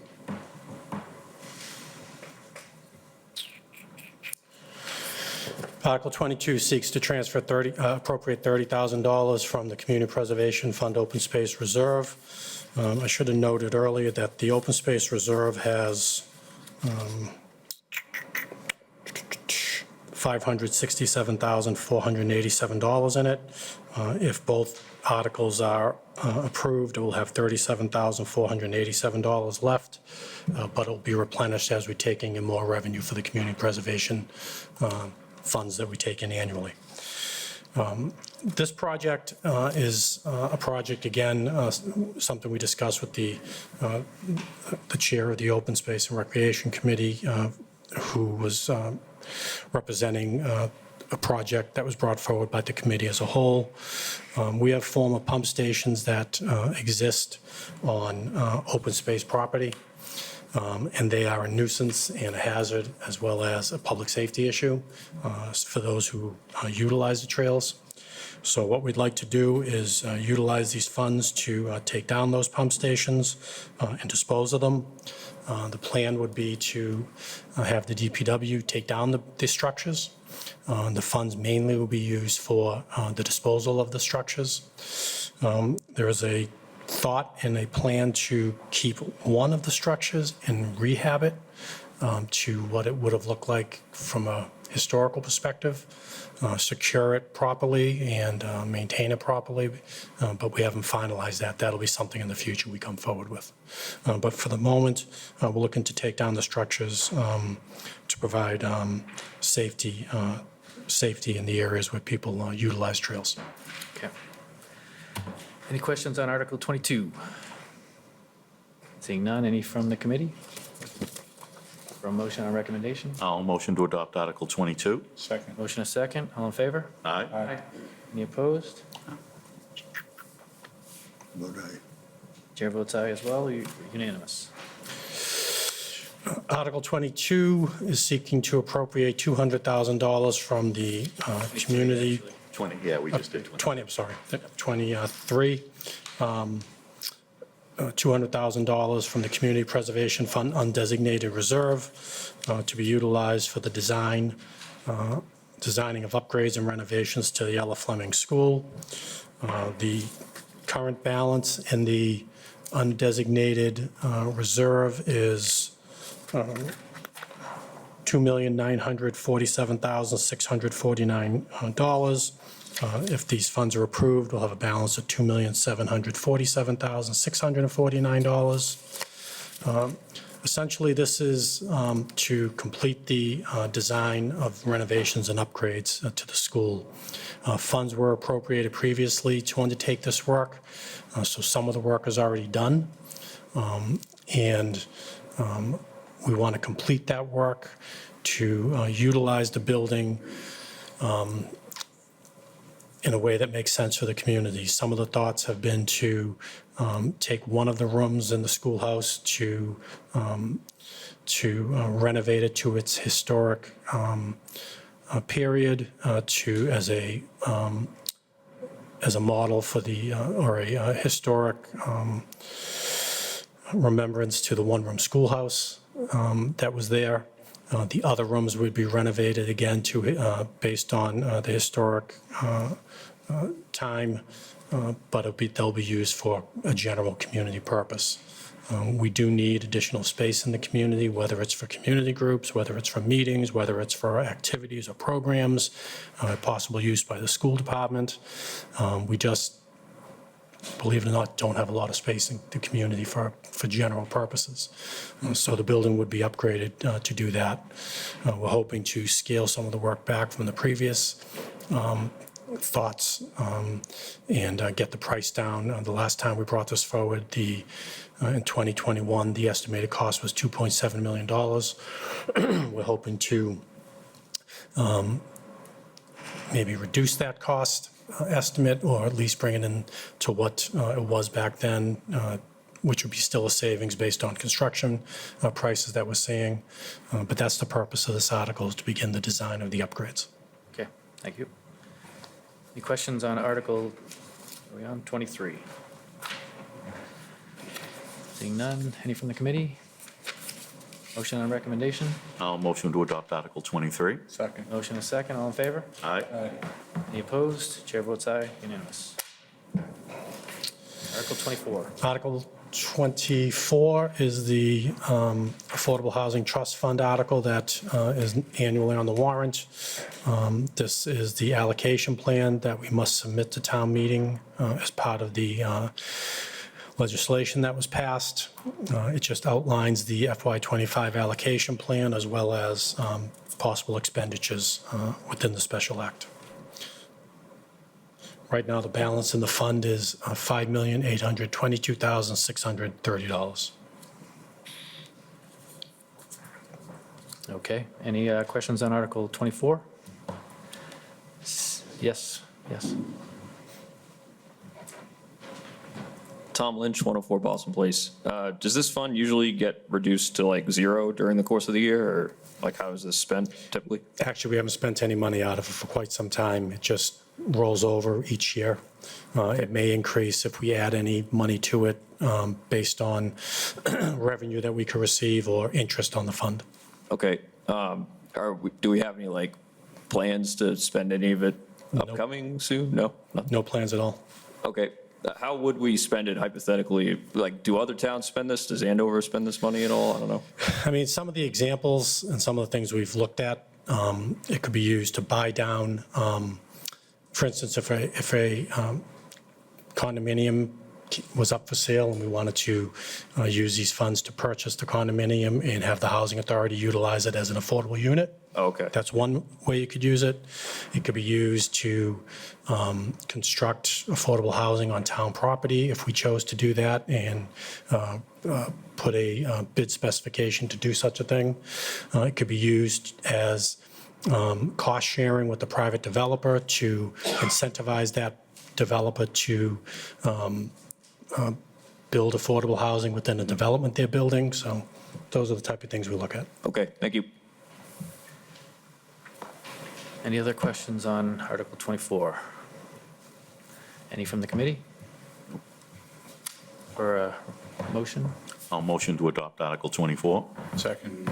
Motion is second, all in favor? Aye. Any opposed? Chair votes aye, unanimous. Article 25. Article 25 is the annual Community Preservation Fund article that we're required to place on the warrant in accordance with Chapter 44B. It just outlines the breakdown of each of the funds that will receive funding through the money we raise for Community Preservation Fund, 10% going towards open space, 10% for community housing, 10% for historic preservation. All of the historic preservation money that comes in and that we have goes towards the debt service for the town hall. That's why you see blank on this article. And then the remaining funds, and then 5% goes towards administration costs that the committee can utilize. And then the remaining balance, after you take all those funds and place them into the proper articles, goes to the undesignated reserve. We're projecting $1,108,271 in estimated revenue in FY25. Okay, thank you. Any questions on Article 25? Any from committee? For a motion? I'll motion to adopt Article 25. Second. Motion is second, all in favor? Aye. Aye. Any opposed? Chair votes aye, we're unanimous. Article 26. Article 26 is seeking authorization to sell the following parcels. These are parcels that abutters have shown interest in purchasing, and we need town meeting authorization to sell them in the next fiscal year. Okay. Any questions on Article 26? from residents? Seeing none, any from the committee? For a motion? Motion to adopt Article 26. Second. Motion is second, all in favor? Aye. Aye. Any opposed? Chair votes aye, we're unanimous. Article 27. Article 27 is an article we've seen at town meeting in the past. It's a general authorization for the Board of Selectmen to grant and accept easements in conjunction to DPW projects, and it's limited to projects within the timeframe of July 1, 24 through June 30th, 25. And the reason for this article just allows flexibility when things come up during a project that the DPW has undertaken, and we realize an easement is needed to either be granted or to be accepted, that the board can act swiftly and not delay the project and wait for a town meeting. Okay, any questions on Article 27? Seeing none, any from the committee? Look for a motion. Motion to adopt Article 27. Second. Motion is second, all in favor? Aye. Aye. Any opposed? Chair votes aye, 5-0. Article 28. This Article 28 is seeking authorization for the Select Board to accept an easement from the Board of Trustees of the Pine Hill Cemetery, Harvard Medical School. This goes back to the boardwalk project that I talked about, that we need an easement across their parcel to construct and connect the boardwalks that we're planning to build. Okay, any questions on Article 28? Seeing none, any from the committee? Look for a motion and recommendation. I'll motion to adopt Article 28. Second. Motion is second, all in favor? Aye. All in favor? Aye. Any opposed? Chair votes aye, unanimous. Sorry if I didn't hear it the first time. Article 29. Article 29 is an article that was, is an article to transfer 3 parcels of land to the Tewksbury Conservation Commission to be held by them and under their care and custody and control. These parcels were brought forward by the Open Space and Recreation Commission. 2 of them are on Melrose Ave. 1 is on Cynthia Road, or behind Cynthia Road.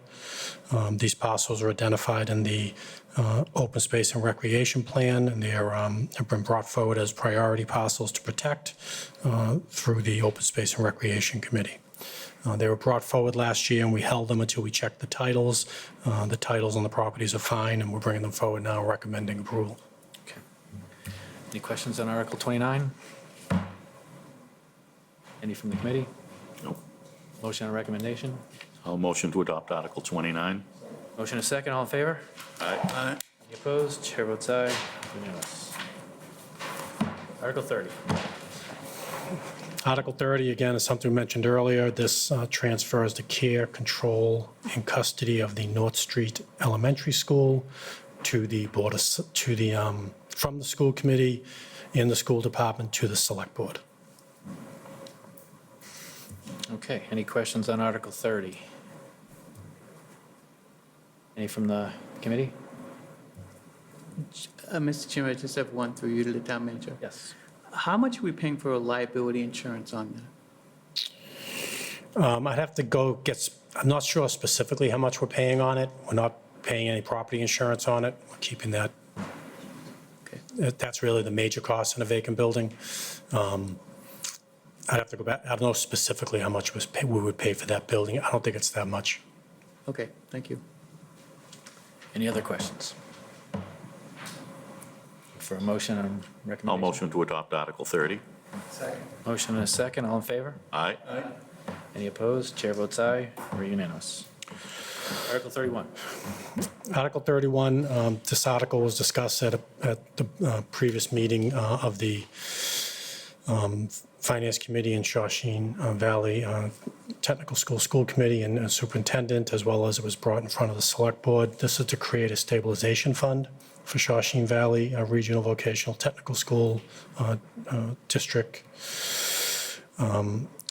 Right now, they don't have a stabilization fund similar to what the town has, where they can put excess funds into that fund and save that money for future capital projects, where it can be used, collect interest and be used in the future. This is something that other regional school districts have. I think it's a good idea to have the funds that they receive from their excess and deficiency certified funds, which is their free cash, transfer it into this fund so it can collect interest and be used in the future, and avoid being in a situation that if those funds exceed 5% of their budget, then they need to return it to the communities. I think it's better spent by putting it in the stabilization fund because the technical school is going to have a fair amount of capital projects in the future, and in the long run, it actually will help our assessments because those funds can be used for those capital projects. Yep, okay. Any questions on Article 31? None. Any from the committee? Any motions on recommendation? I'll motion to adopt Article 31. Second. Motion is second. All in favor? Aye. Any opposed? Chair votes aye. Unanimous. Article 32. So this article seeks to town meeting authorization to allow the selectmen to file a home rule petition to change restrictions on a deed for land located on Chandler Street, East Street, Livingston Street, which are the Little League fields. The deed for those, for that parcel restricts use only to youth baseball. And as you know, we approved funding to build pickleball courts. And we need to have the legislature make a revision to change the deed restriction to allow other uses so we can build the pickleball courts in the future. Any questions on Article 32? Seeing none. Any questions from the committee? Any motions on recommendation? I'll motion to adopt Article 32. Second. Motion and a second. All in favor? Aye. Any opposed? Chair votes aye. 5-0. Article 33. I'm going to turn it over to the Chair of the Conservation Commission, as well as the Assistant Town Manager, Steve Sadwick.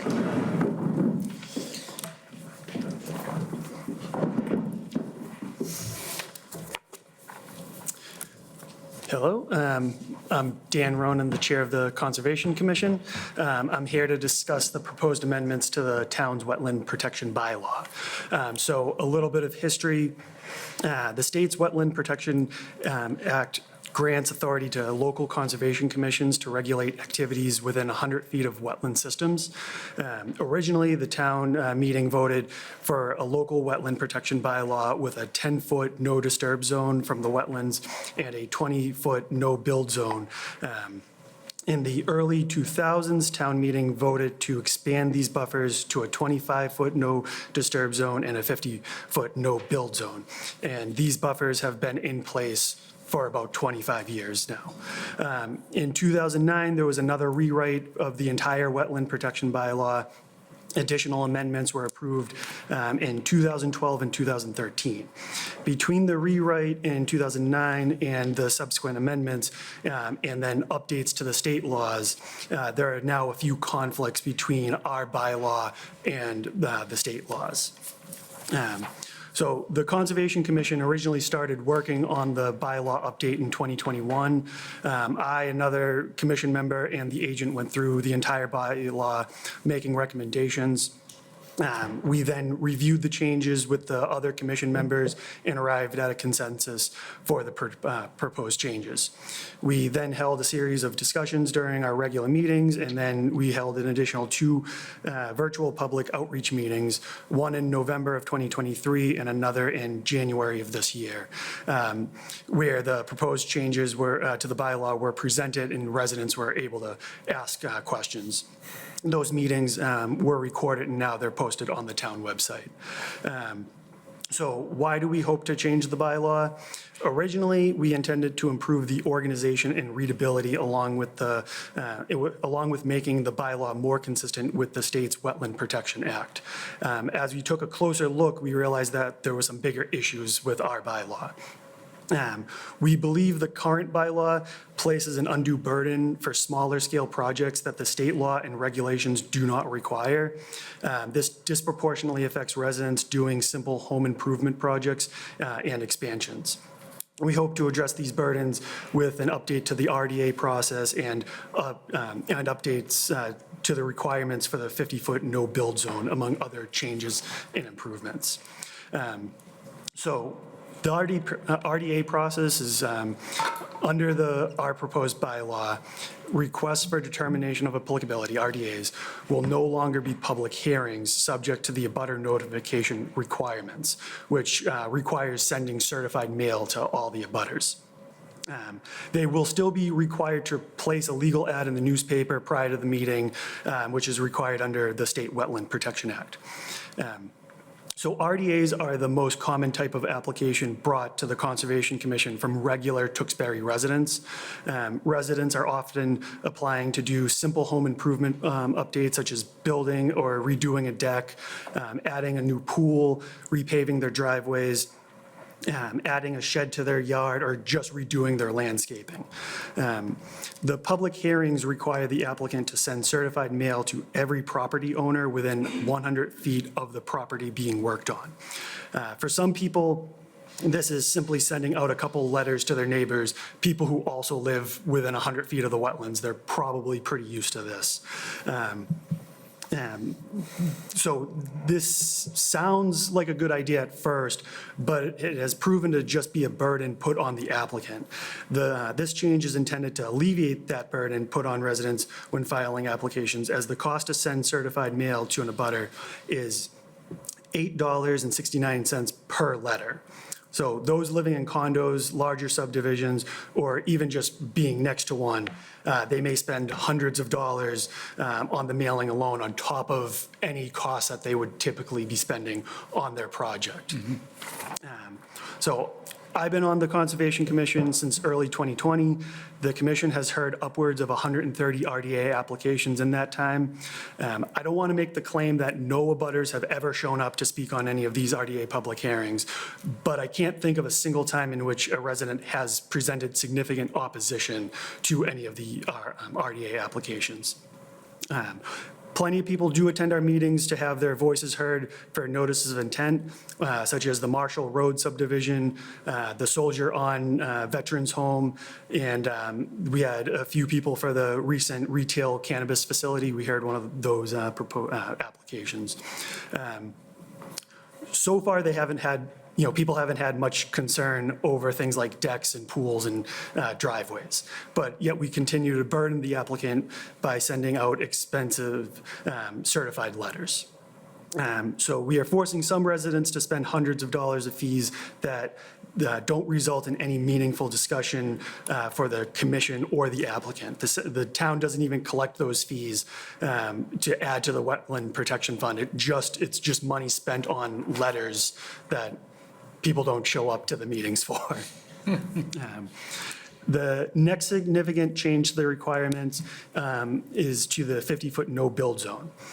So if you want to build anything, if you want to do anything in the 100-foot, within 100 feet of the wetlands, you're required to get approval from the Conservation Commission. Just like the names, no building within 50-foot no-build zone and no disturbance within the 25-foot no disturb zone.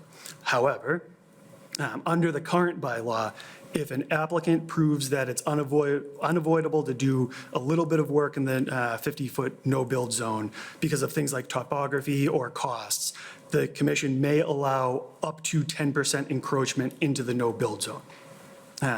Under the proposed bylaw, the same allowance of a 10% encroachment is provided to the applicant.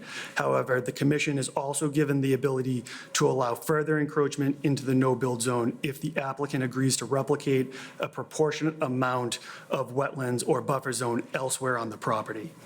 So this just, this change allows the commission to have built-in flexibility when hearing applicants that might be going a tiny bit above the 10% encroachment. And so Other noticeable changes to the bylaw include timeframes and procedures for submitting applications and how much time the commission must hear the applications are made to be more consistent with state regulations. This hopefully will reduce the confusion for any application that is being filed. The terms and definitions of the bylaw were updated. Definitions that were otherwise not referenced, they were removed. Terms were removed that were already defined by state law, and other previously undefined terms were added where needed. Constructed stormwater management systems are proposed to be subject to Conservation Commission regulation only under a specific set of circumstances to be consistent with state regulations. As an example, a man-made stormwater management system like a detention basin wouldn't be considered a jurisdictional resource area by itself. It was created after November 18th, 1996, which is the effective date of the stormwater management policy for Massachusetts. Another change, the language regarding waivers has been rewritten to improve clarity and reduce confusion. And finally, the last major change, expanded consideration for exempt minor activities are proposed to be more consistent with state regulations. This ultimately means that more minor activities such as the paving of driveways, pavement of existing roadways, and utility improvements are more likely to not require a formal hearing and just be permitted under the understanding of the agent and Conservation Commission. And that's all I have. Thank you for that explanation. Dan did a great job, so I don't have much more to elaborate on, other than he had mentioned about the buffers going into effect in the early 2000s. I was here when we started using those new buffers and was overseeing the department as these changes were occurring over time. And, you know, there were a lot of different tensions that the commission was trying to address over the course of the last 20-plus years. And I think that this is probably the best rewrite or reset of the zoning or the wetland protection bylaw that I've seen, because those past attempts probably push things a little bit too far in one direction or the other. So what we have here is a really well-written, well-thought-out document that is very easy to follow, very easy for homeowners and developers, anyone that has an impact by the wetland protection bylaw will easily find their way through this. So I think I have to commend the commission on the job that they did, and also Joe Fontaine, who's our conservation agent, that Wednesday will be his last day. But Joe put a lot of time into this, and anyone that knows him, he's a very methodical thinker, and it's kind of reflected in this document. Great. Okay, I'll open it up for any questions. Anybody has on Article 33? No, residents committee? I do have one question, Mr. Chairman. It says the result should be a more streamlined process for the residents, but it sounds like you went not just for a streamlined process, but kind of a cost reduction too. Yeah, that's been it's not an issue for us. We don't we're not getting any of this money or anything like that, but it's one of those things that, they're building a deck or expanding a deck. And if certain places where you live, you're not even at a direct abutter, but because the property is 100 feet, you're spending hundreds of dollars on certified letters that, it doesn't result in anybody, can't say it doesn't result in anybody coming to the meetings, Right. but it's very few and far between that they have any big concerns about what they're doing. It's people building decks, redoing their driveways, stuff like that. And I know some people's eyes glaze over when they try to read things like this, but generally speaking, I like the way you've simplified it. And if someone's got a more streamlined process and it's going to cost them less, I think kudos. Great job. Yeah, I agree. Any other questions from the committee? I have two questions. Along those cost bylines, so let's say Indian Ridge condos was within 100 feet of my house. I would have to notify every person in Indian Ridge condos. Then this was a wonderful thing to do. And secondly, it's not changing the number, it's still 25 and 50. Yep, that hasn't been changed at I all. heard 100 number. Oops. The 100, so if the property's within 100 feet of a wetland, or if the work proposes within 100 feet of a wetland, it's under the jurisdictional area of the Conservation Commission. But, and it's weird because it's not 100 feet from the project, it's 100 feet from the property boundaries. So that's where it's actually a little bit more than 100 feet when you have to start notifying butters. You know. Okay. And Rich, just to add to that, though, it's the state law that places that jurisdiction on the local conservation commission, and then the municipalities can choose how they're going to implement that jurisdiction. And we've chosen here to be 25 and 50 feet, so. Yep, and I would agree, it's certainly a lot cleaner than it was. Thank you. Any other questions? Just a comment, Mr. Chairman? Sure. Following all the years of the Conservation Commission, I want to applaud you, Mr. Chairman, Thank for you. bringing this forward. I sat through and watched many conservation appeals that were turned down by a permit that were within 100 feet and then waived down to 50 feet in certain residential neighborhoods. But I mean, this has been around, this whole work of effort has been around for more than a year and a half. And I'd like to commend you and the board in the effort of our Conservation Commission agent for bringing this forward, because this is going to settle a lot of issues with people that are filing for extensions and family suites, etc. Again, I commend you. Thank you. And I just want to, point out again, our agent, he did a tremendous amount of work on this, and he's making some people's lives difficult by leaving right now, but we wish him all the best. I only have one negative comment. This proposal, just to put it in this book, I'm sure Mr. the town manager, it costs some money to send this book out. And this is some pagey article. So, thank you. Not a problem, anything for conservation. Okay, I'd look for any motions on recommendation. I'll motion to adopt Article Second. 33. Motion a second, all in favor? Aye. Aye. Opposed? Chair votes aye, we're unanimous, thank you. Thank you very much. All right, we already covered Article 34.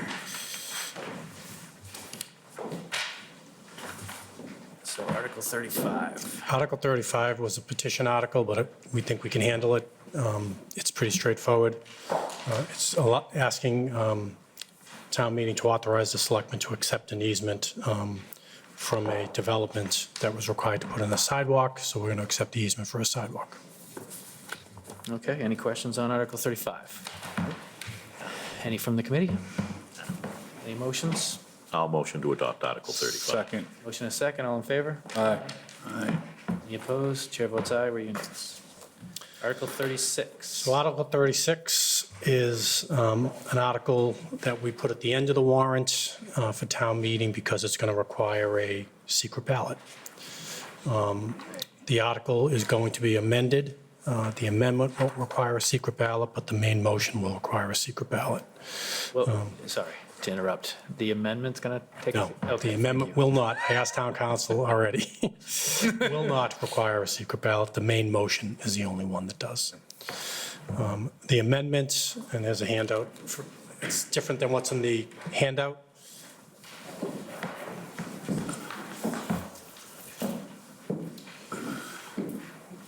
This is for non-union personnel. The amendment to the bylaw and the article itself is seeking approval of a 2.5% cost of living increase for each of the non-union employees covered by the personnel bylaw. both full-time, 40 hours a week, full-time, 37 and a half hours per week, and hourly personnel. The 2.5% raise is for July 1, 2024, a second 2.5% raise for July 1, 2025, and then the third year, July 1, 2026, a 2.5% increase for cost of living. It also, and this is the reason for the amendment, I just refining the numbers, includes an increase to the longevity steps in each of those 3 years of $150 per year. The cost for the amendment is $156,000. Let's go to that number. It's $166,563, of which $155,174 will come from the general fund tax levy, $4,947,000 from water rates, $6,411,000 from cable enterprise fund revenue. Because of the amount of money, we don't need to raise any additional funds in the sewer enterprise fund. That's why we deleted that. And within this article, we planned for various upgrades that are within the article. The upgrades are projected to cost $17,000. Let's go to that number. 1 second. The projected cost of the upgrades is $17,921, and that is within that $166,563. And that is it. All right. Any questions on Article 36 from the committee? This would be as amended. Correct, okay. Any motions on recommendation as amended? I'll motion to adopt Article 36 as amended.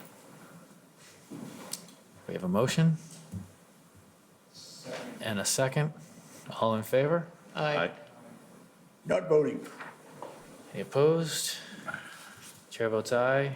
One not voting, 401. Okay.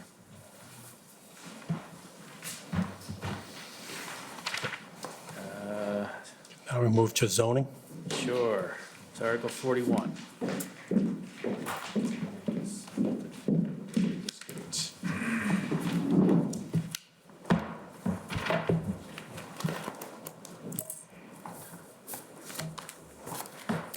Good evening. For the record, Alexandra Lara, Community Economic Development Planner for the town. I'm going to speak to both Articles 41 and 42 as they are zoning bylaw amendment and with the associated map. Articles 41 and 42 are articles that, if adopted, will bring the town of Tewksbury into compliance with the MBTA Communities Law. Enacted on January 14th, 2021, Mass General Law, Chapter 40A, Section 3A, better known as MBTA Communities, is a law that requires 177 communities across the Commonwealth to adopt at least one zoning district of reasonable size in which multifamily housing is permitted as of right. To break this down a bit further, MBTA community is a city or town which has MBTA services or abuts another community with those services. Without MBTA lines ourselves, Tewksbury is considered an adjacent community, as we share a boundary with 4 communities that do have MBTA services, being Billerica, Lowell, Andover, and Wilmington.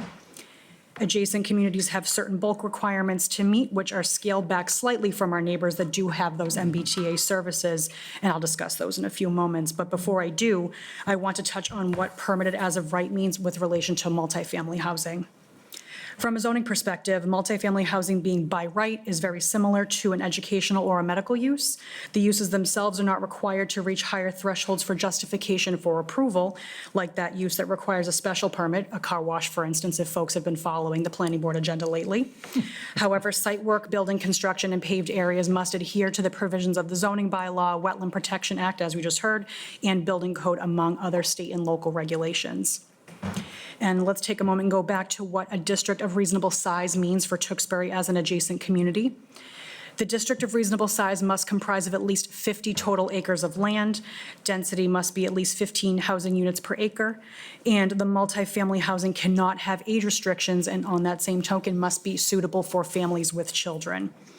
In addition to the 15 units per acre minimum, there is a minimum unit capacity target that each MBTA community must plan for adjacent communities that is equal to 10% of the town's total year-round housing units, which amounts to 1,214 units to be incorporated into our target unit production. And to be clear, the town is not required to build those 1,214 units, but it does factor into the calculation for our minimum units per acre. As an adjacent community, Tewksbury must adopt a compliant zoning district by December 31st of this year. Over 20% of MBTA communities have already adopted a compliant zoning district, with many more scheduled for spring and early summer town meetings. Compliance is required, and successful adoption of the district measures ensures that Tewksbury maintains control of where the district is located and what it looks like. And I'll touch on some of the work to date that has been completed in relation to the compliance. There have been several compliance checkpoints and outreach measures that the town has undertaken over the last year. In January of 2023, the town submitted a plan for interim compliance, which detailed a tentative plan for bylaw adoption, which was then approved by the Executive Office of Housing and Livable Communities, formerly DHCD, in March of 2023. With a timeline laid out to reach final compliance by December 2024, staff, in conjunction with the planning board, executed an outreach plan to educate residents on the requirements and solicit feedback for the siting of the potential district. In June 2023, we launched a survey to gauge preference for a proposed district location that met the bulk requirements as discussed. In August of 23, we held a virtual information session to present the findings of the survey and allow participants to ask questions and discuss the potential locations more in depth. In September 2023, we held an in-person information session at the library to discuss feedback from that August virtual session and to narrow down the proposed districts and potential district characteristics. In October of 23, a second in-person information session was held at the Senior Center, where we discussed some of the potential advantages and disadvantages of each site and talked more about the requirements of the law itself. And having spent the summer soliciting resident feedback and educating folks, the fall was spent largely in front of the planning board and the select board to determine the next steps towards compliance. And that next step initially was to submit the proposed district, or a proposed district, to the state and the Attorney General's office for a pre-adoption compliance review. This is a review that the Executive Office of Housing and Livable Communities, as well as the Attorney General's Office Municipal Action Unit, were offering communities to be able to say, hey, we'll take an initial look at your proposed districts to make sure that you're not going to town meeting with something that is ultimately not going to result in compliance. The Executive Office and the Attorney General's Office both reviewed our proposed bylaw. EOHLC issued their review with 3 items to address, and the Attorney General had no comments. And both of these entities reviewed the proposed bylaw language and maps in conjunction with our existing zoning bylaw, so they were looking for any points of contention or conflict, not only within the bylaw, but with state law as well. And with these reviews complete, the bylaw advanced to the town meeting warrant and received a recommendation for adoption at the March 25th Planning Board public hearing. As a final outreach effort since January, I myself have been holding office hours at the Senior Center and the library the last Tuesday and Thursday of each month, which will continue through the end of this month, to give residents an opportunity to ask questions related to the MBTA communities or planning in general, understanding that folks are not always comfortable speaking at public hearings and prefer that one-on-one conversation. And to date, that has been relatively successful. I've been able to have some rather in-depth conversations with 1 or 2 people during those 2 to 3 hour spans. And to discuss what the actual proposed district looks like. We talked so much about how we got there. Let's talk about what it looks like. The proposed district itself is located on the southern end of Route 38. It spans both sides of Main Street, starting at Alfresca and ending at the Shawshene and Main intersection. The 2 largest properties of the district acreage-wise are Heathbrook Plaza, which is approximately 30 acres, 19 of it buildable, which is largely already built upon. And that contains the 3 Amigos restaurant, Aubuchon Hardware, and the Push Cart. And then the other parcel is Oakdale Plaza, roughly 11 acres, again, largely completely built upon, which contains Market Basket, Perfectos, and CVS.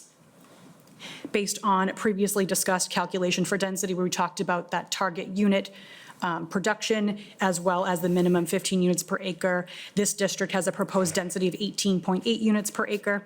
The dimensional requirements for the district borrow from other parts of the existing zoning bylaw. For example, the minimum frontage for a property, which is the amount of the length of linear feet they have along a main street, is 50 feet, and the minimum required rear setback for buildings is 10 feet. And both of those are part of the existing mixed-use business district requirements, which is the underlying zone for that area already.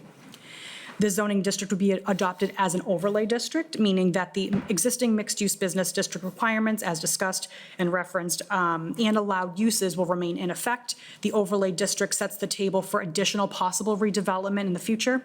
It allows multifamily housing uses to be utilized as the landscape of development changes over the next 5, 10, 20 years. The choice to develop under this overlay district remains with the individual property owners and cannot be forced. The district does not affect the existence of ongoing successful businesses. And in conclusion, the law was part of an economic development bill package. The bill itself was a response to the state's struggle to attract and retain employers and the attempt to slow the mass exodus from Massachusetts, particularly among 25 to 34-year-olds. These two struggles alone speak to the major reason why MBTA Communities was part of an economic development bill.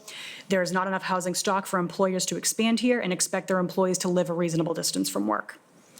This bylaw amendment puts the town in an advantageous position where it brings us into compliance with the law, and it locates potential for multifamily housing near grocery stores, restaurants, gyms, dry cleaners, and the post office, creating the best likelihood for a walkable community.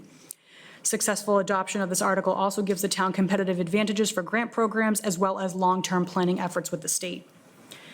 This law may not be the town's first choice to help address the housing crisis, but there's no denying that it's happening. I have spoken with this committee before about Tewksbury's 500-plus family waiting list for housing in town.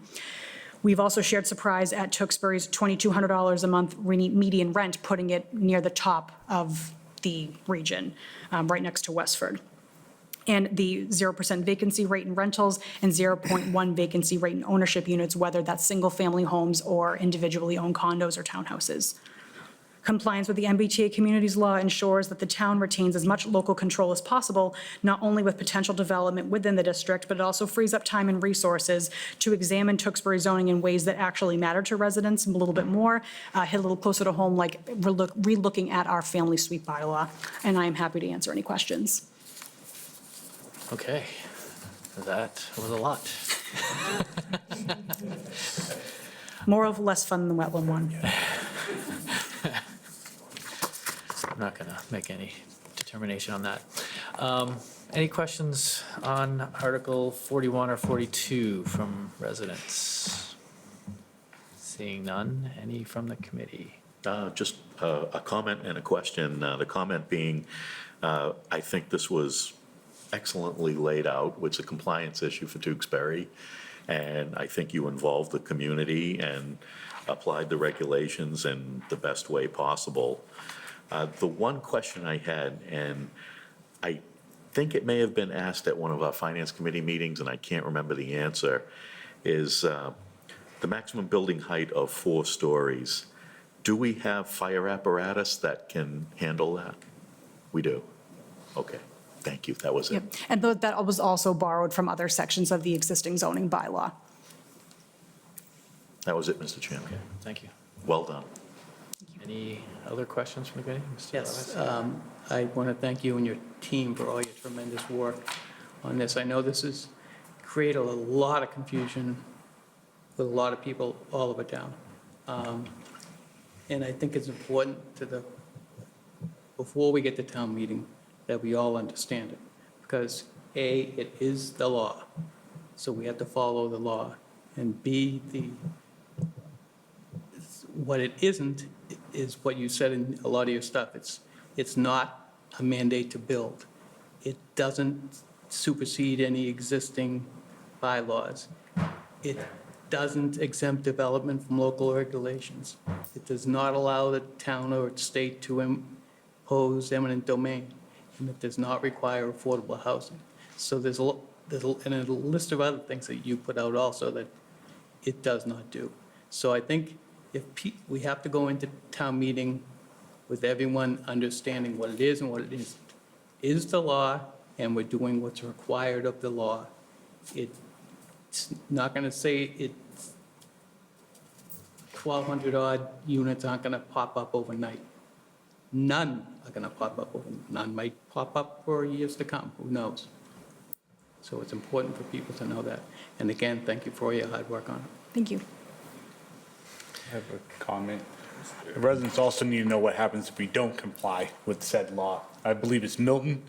They're getting their funding cut for not complying with the law.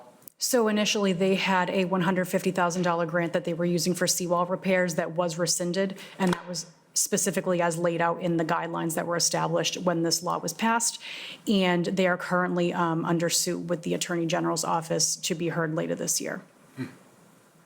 Residents need to know that. So thank you. Any other questions, comments? All right, look for any motions. You want to do them both or one at a time? Do them one at a time. Let's do them one at a time. All right. I'll motion to adopt Article 41, Mr. Chairman. Second. Motion is second. All in I ask favor? for a roll call vote, Mr. Chairman? Sure. So I have a motion and a second. So we will do a roll call vote. Mr. Lasser? Aye. Mr. Cook? Aye. Aye. Aye. Mr. Varian? And chair votes aye as well. So we're unanimous. Any motions on Article 42? I'll motion to adopt Article 42, Mr. Chairman. Second. Motion and a second. Would you also like to do this Yes. roll call? Yes. Okay, motion and a second. Mr. Lasser? Aye. Mr. Cook? Aye. Mr. Christian? Aye. Mr. Asomorion? Aye. Chair votes aye as well. So we're unanimous on that as well. Thank you very much. Thank you very much. Thank you. All right, I think that got us through the annual.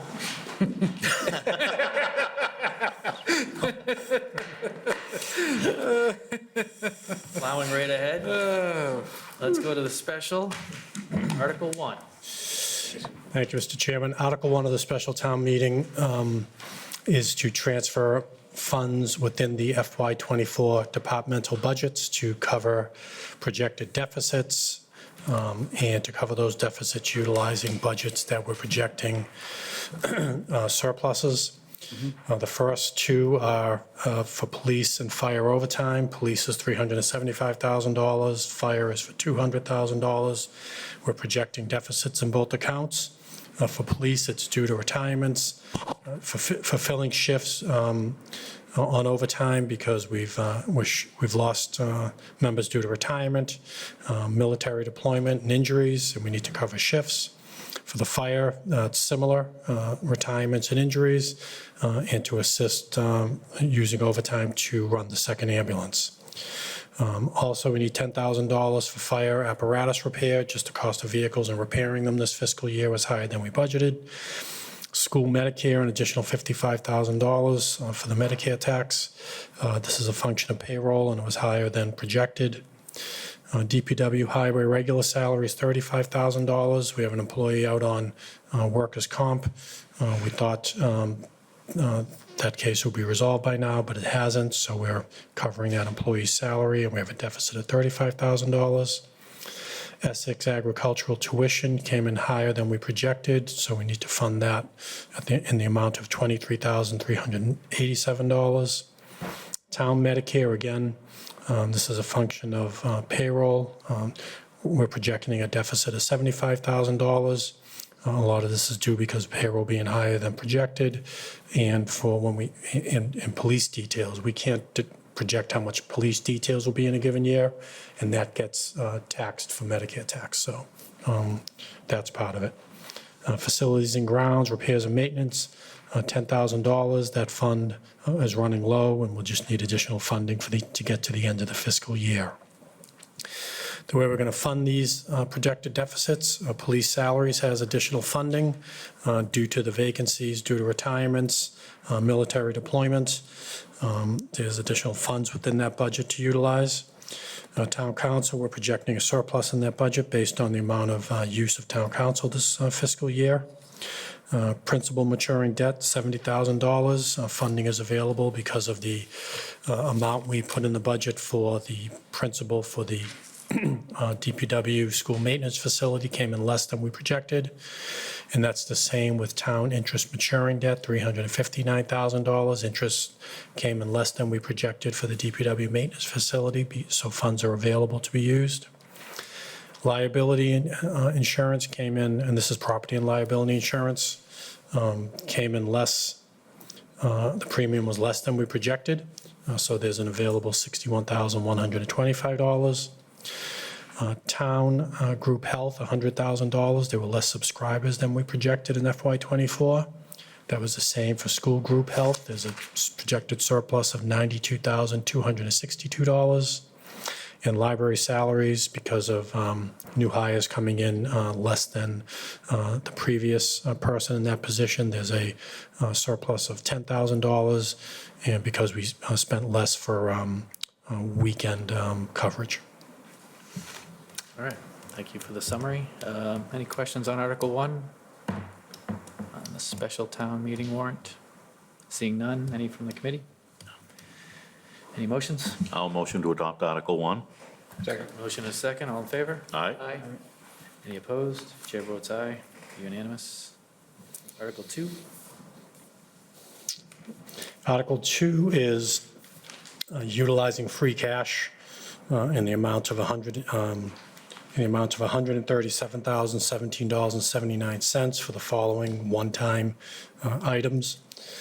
Town hall repairs and maintenance, $95,000. This past winter, we had problems with the HVAC system at the town hall. We had no heat on the first and second floor for weeks at a time. The second floor probably over a month. The system had problems with piping and piping fittings in the attic. The connections to those piping fittings were rusting and they were leaking. The system was losing pressure. All those fittings needed to be replaced.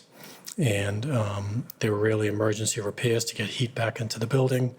The cost of the repairs and maintenance was $95,000.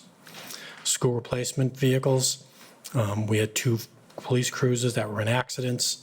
They were totaled in accidents, and the insurance carrier only funded a certain amount to replace them. This $32,014 is the difference in the replacement cost from what the insurance company provided for funding. Bulletproof vests and other expenses, $10,003.79. We have a shortfall in the grant account for bulletproof vests. We didn't receive all the funding that we had hoped, so we need to cover that deficit before the end of fiscal 2024. We don't anticipate this problem happening in the future. And the reason we have additional snow and funding and free cash is that we didn't need as much for the snow and ice deficit this year than we set aside free cash for. Okay. Any questions on Article 2? Seeing none, any from the committee? Motion? I'll motion to adopt Article 2. Second. Motion is second, all in favor? Aye. Any opposed? Chair votes aye, unanimous. Article 3, we're seeking to transfer $447,572 from certified free cash to fund the snow and ice deficit for FY '24. Snow and ice budget really is not budgeted that high. I think it's $256,000 in total. We run out of that probably by the end of January. We set aside $600,000 to address any snow and ice deficits, and this article is a standard article every May to transfer the funds to address the deficit. Okay, any questions on Article 3? Any from the committee? Any motions? Motion to adopt Article 3. Second. Motion is second, all in favor? Aye. Aye. Any opposed? Chair votes aye, we're unanimous. Article 4. Article 4, again, another standard article that we see at special town meeting. We're utilizing free cash this year to fund $15,431.21 of unpaid bills that came in after the fiscal year began. And we need town meeting vote to pay for these unpaid bills. Just quickly, the MHG bill, $6,300, is for the fit up of a police cruiser from the company that we buy the vehicles from. That came in later than we anticipated. Canine training, $1,000 for the police dog training with the city of Boston. MJ Furniture, those two bills were for bills that came in late for furniture that we bought for the DPW director and for a desk in the town manager's office for additional staff, for additional clerical staff. Whitaker Controls, those funds were for the East Street Pump Station repairs and repairs at the water treatment plant. The Project Dog was a bid advertisement that came in later than came in late in the fiscal year for the previous fiscal year. Project Dog is an advertising agency for our bids. Cintas, the $162.69. This was for DPW personal protective equipment and first aid supplies for the water treatment plant. And the Badger meter invoices were just relating to water meter replacement and component upgrades. And then finally, HR Prescott, $581.67 were for hydrant supplies and equipment. All right. Any questions on Article 4? Seeing none, any from the committee? I'll motion to adopt Article 4. Motion and a second. All in favor? Aye. Any opposed? Chair votes aye, unanimous. Article 5. Article 5 is rescinding the stabilization fund we created last year for the opioid settlement funds that we are receiving each year. We were part of a class action suit in regard to opioid, against the opioid companies. The town is going to receive an annual amount in that settlement over a 15-year period. We thought that we needed to create a stabilization fund for the money that we receive annually, but the state decided to change the way the funds will be both handled and dispersed. They want the towns to create a special revenue fund, which doesn't need town meeting action. But since we created the stabilization fund, we now have to vote to close it. Sounds right. Any questions on Article 5? By the way, your handout says Article 4, just a typo there. Yeah, good. Any Thank you. questions from the FinCom? Any motions? I'll motion to adopt Article 5. Second. Motion and a second, all in favor? Aye. Any opposed? Chair votes aye, we're unanimous. And that is the end of the special town warrant.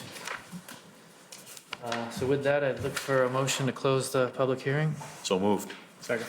Motion and a second, all in favor? Aye. Any opposed? Chair votes aye. All right, public hearing is now closed.